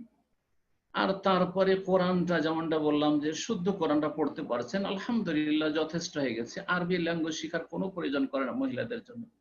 তবে যদি যেমনটা বললাম বিবাহ শাদী হয়নি, ফ্রি আছেন পড়েন। বিবাহ শাদী হয়েছে, সংসারে বেশি কাজ নেই, স্বামীর হক আদায় করে দিয়ে, ছেলে মেয়েদের হক আদায় করে দিয়ে যতটা পারছেন শিখেন, কোনো অসুবিধা নেই ইনশাআল্লাহ। এই ক্ষেত্রে আবার বলবো যে স্বামীর ক্ষেত্রে যদি ত্রুটি হয় তাহলে জান্নাতে যেতে বাধাপ্রাপ্ত হবে। ছেলে মেয়েদের প্রতিপালনে, পরিচর্যায়, তাদের ইসলামী তরবিয়তে যদি অবহেলা হয়, আর যার কারণে তারা যদি গোমরাহ হয়ে যায় বা তারা যদি দ্বীন না শিখে, তাহলে জাহান্নামে যেতে হবে ছেলে মেয়েদের কারণে। আর আপনার এইসব অতিরিক্ত ফার্জে কেফায়ের এলেম না শিখলে কিছুই হবে না। ফার্জে কেফায়ের এলেম যদি না শিখেন তো কিছুই হবে না। সুতরাং মনে রাখবেন যে ফার্জে আইন যদি হয় তাহলে অবশ্যই শিখবেন, ফার্জে কেফা হয়, সময় পান তাহলে শিখবেন। আর বিবাহিতা যদি হয়ে যান তাহলে স্বামীর ঘরের কাজ কর্ম, ছেলে মেয়েদের তরবিয়ত, এটাকে প্রাধান্য দেবেন। আল্লাহ রাব্বুল আলামিন যেন আমাদের সকলকে মধ্যম পন্থা অবলম্বনের তৌফিক দান করেন এবং যার উপর যে দায়িত্ব রয়েছে যথাযথ পালনের তৌফিক দান করেন। জাযাকুমুল্লাহু খাইরান। শেখ, আমার আরেকটা ছোট প্রশ্ন ছিল। এক বোন জানতে চাইছেন, উনি বিভিন্ন, উনি কোনো আলেমা নন, উনি জাস্ট ইসলামিক টপিকস এর বিষয়ে বোনদের সাথে আলোচনা করে থাকেন একটা গ্রুপে। যেমন অনেক বোনেরা আছেন তাদের পারিবারিক জীবন নিয়ে খুব ফ্রাস্ট্রেট, তাদের পার্সোনাল লাইফে অনেক ধরনের সমস্যা। তো এইগুলো নিয়ে উনি ওনাদের সাথে কথা বলেন। এখন ওই বোন জানতে চাচ্ছেন যে ওনার জন্য এইভাবে ক্লাস করা কতটুকু জরুরি, কেন উনি কোনো আলেমা নন, উনি জাস্ট ওনার মতন করে বোনদেরকে শেখান। যেমন হতে পারে নোমান আলী খানের ভালো ভালো কিছু আলোচনা, শেখ কাজী ইব্রাহিমের কিছু আলোচনা তাদের সাথে শেয়ার করলেন, ডক্টর মুজুর ইলাহির কিছু আলোচনা তাদের সাথে শেয়ার করলেন। উনি আর কি এভাবে জানতে চাইছেন, তো এটা কি তার জন্য জরুরি কিনা এই বোনদের সাথে এভাবে ক্লাস করা? যে ব্যক্তি কোরআন সুন্নাহ সম্পর্কে ভালো এলেম রাখে না, আলেমান নন, তার জন্য এইভাবে শেয়ার করা, যে এর শেয়ার করলেন ওর শেয়ার করলেন, যাদের নাম বললেন তাদের অনেক বিভ্রান্তি আছে। সুতরাং বিভ্রান্ত যারা বক্তা তাদের কথা শেয়ার করবে, ও তো যাচাই বাছাই করতে পারবে না। মনে পড়ে গেল, আমাকে এক বোন বলেছে যে মালয়েশিয়াতে থেকে কেউ দাওয়ার কাজ করে, কোন একজন বোন, আর সে তাদের গ্রুপে তামিম আদনানির বক্তব্য শেয়ার করছে। তখন কোন একজন বোন জিজ্ঞেস করছে যে আপনি তামিম আদনানি, এ তো খারেজি, তো জঙ্গি, এর বক্তব্য শেয়ার করছেন? বলছেন না তো, আমি তো কোনো আপত্তিকর কিছু পাই না। ওনাকে আপত্তিকর কিছু পাই না, অথচ ফেমাস দাওয়াতি কাজ, মশহুর দাওয়াতি কাজ করছে মহিলাদের মাঝে। ফাদাল্লু আদাল্লু, নিজেরাও গুমরাহ হয়ে আছে, অন্যদেরকে গুমরাহ করছে। কত লোককে তামিম আদনানিকে দিয়ে গুমরাহ করে দিবে। জসিমউদ্দিন রহমান ইচ্ছাইতে মারাত্মক হচ্ছে তামিম আদনানি, জঙ্গি। কথা বোঝা গেছে? সুতরাং আমি বোনদেরকে বলবো যে আপনারা এইভাবে দাওয়াতি কাজ করবেন না, যাতে গড়বেন কম, ভাঙবেন বেশি। ভাঙবেন বেশি, ধ্বংস করবেন বেশি, আর গঠনমূলক কোনো কিছু হবে না। ছেড়ে দেন সেটা আলেমদের জন্য, তাদের দায়িত্ব রয়েছে। ভালো যারা আলেম তাদের জন্য ছেড়ে দেন, তাদের এলম থেকে ইস্তেফাদা করেন, তাদের এলম থেকে, তাদের লিখনি থেকে আপনারা উপকৃত হন। আল্লাহ রাব্বুল আলামিন যেন তৌফিক দান করেন। আমিন। জাযাকাল্লাহ খাইরান শেখ, অনেক সময় হয়ে গেছে, তো অনেক ব্রাদার এবং সিস্টার দোয়া চেয়েছেন, অনেকে অসুস্থ আছেন, তো আপনার কাছে দোয়া চেয়েছেন, সকলের জন্য একটু দোয়া করে শেষ করে দেন ইনশাআল্লাহ। রব্বুল আলামিনের কাছে দোয়া করি আল্লাহ যেন আমাদের গুনাহ খাতা মাফ করে দেন, আমাদের ভুলের জন্য, অন্যায়ের জন্য আল্লাহ যেন আমাদের ধরে না নেন। যেসব ভাই বোনেরা অসুস্থ রয়েছেন আল্লাহ যেন পূর্ণ শিফা দান করেন। যারা বিপদগ্রস্ত রয়েছেন, বালা মুসিবত রয়েছেন, আল্লাহ বালা মুসিবত যেন দূর করে দেন। আমাদের নিজ নিজ দায়িত্ব যথাযথভাবে পালন করার জন্য তৌফিক দান করেন। আল্লাহ রাব্বুল আলামিন তার ফরজ ওয়াজিবের হেফাজতের তৌফিক দান করেন, সুন্নত নফলে অগ্রগামী হওয়ার তৌফিক দান করেন, হারাম নাজায়েজ থেকে, অপছন্দনীয় কথা কাজ থেকে বেঁচে থাকার জন্য তৌফিক দান করেন। পাপের ওপর যেন আল্লাহ আমাদের ঘৃণা পয়দা করে দেন, নেকির কাজে যেন আমাদেরকে আগ্রহী করে দেন। আল্লাহ রাব্বুল আলামিনের কাছে দোয়া করি আল্লাহ যেন আমাদের রুজিতে বরকত দান করেন, আমাদের শরীর স্বাস্থ্য সুস্থতা সবকিছুতে, ছেলে মেয়েতে, পরিবার পরিজন আল্লাহ যেন বরকত দান করে। যেসব ভাই বোনেরা আজকে অংশ নিয়েছেন আল্লাহ যেন তাদেরকে উত্তম প্রতিদান দান করেন, আল্লাহ তাদেরকে নেক হায়াত দান করেন, তাদেরকে সুখ শান্তি দান করেন। যতদিন রাখবেন সুস্থতার সাথে ঈমানের অবস্থায় রাখেন, আর যখন নেবেন সুস্থতার সাথে ঈমানের অবস্থায় যেন নেন। রব্বানা তাকাব্বাল মিন্না ইন্নাকা আনতাস সামিউল আলিম ওয়া তুব আলাইনা ইন্নাকা আনতাত তাওয়াবুর রহিম। ওয়া সুবহানা রাব্বিকা রাব্বিল ইজ্জাতি আম্মা ইয়াসিফুন ওয়া সালামুন আলাল মুরসালিন ওয়ালহামদুলিল্লাহি রাব্বিল আলামিন।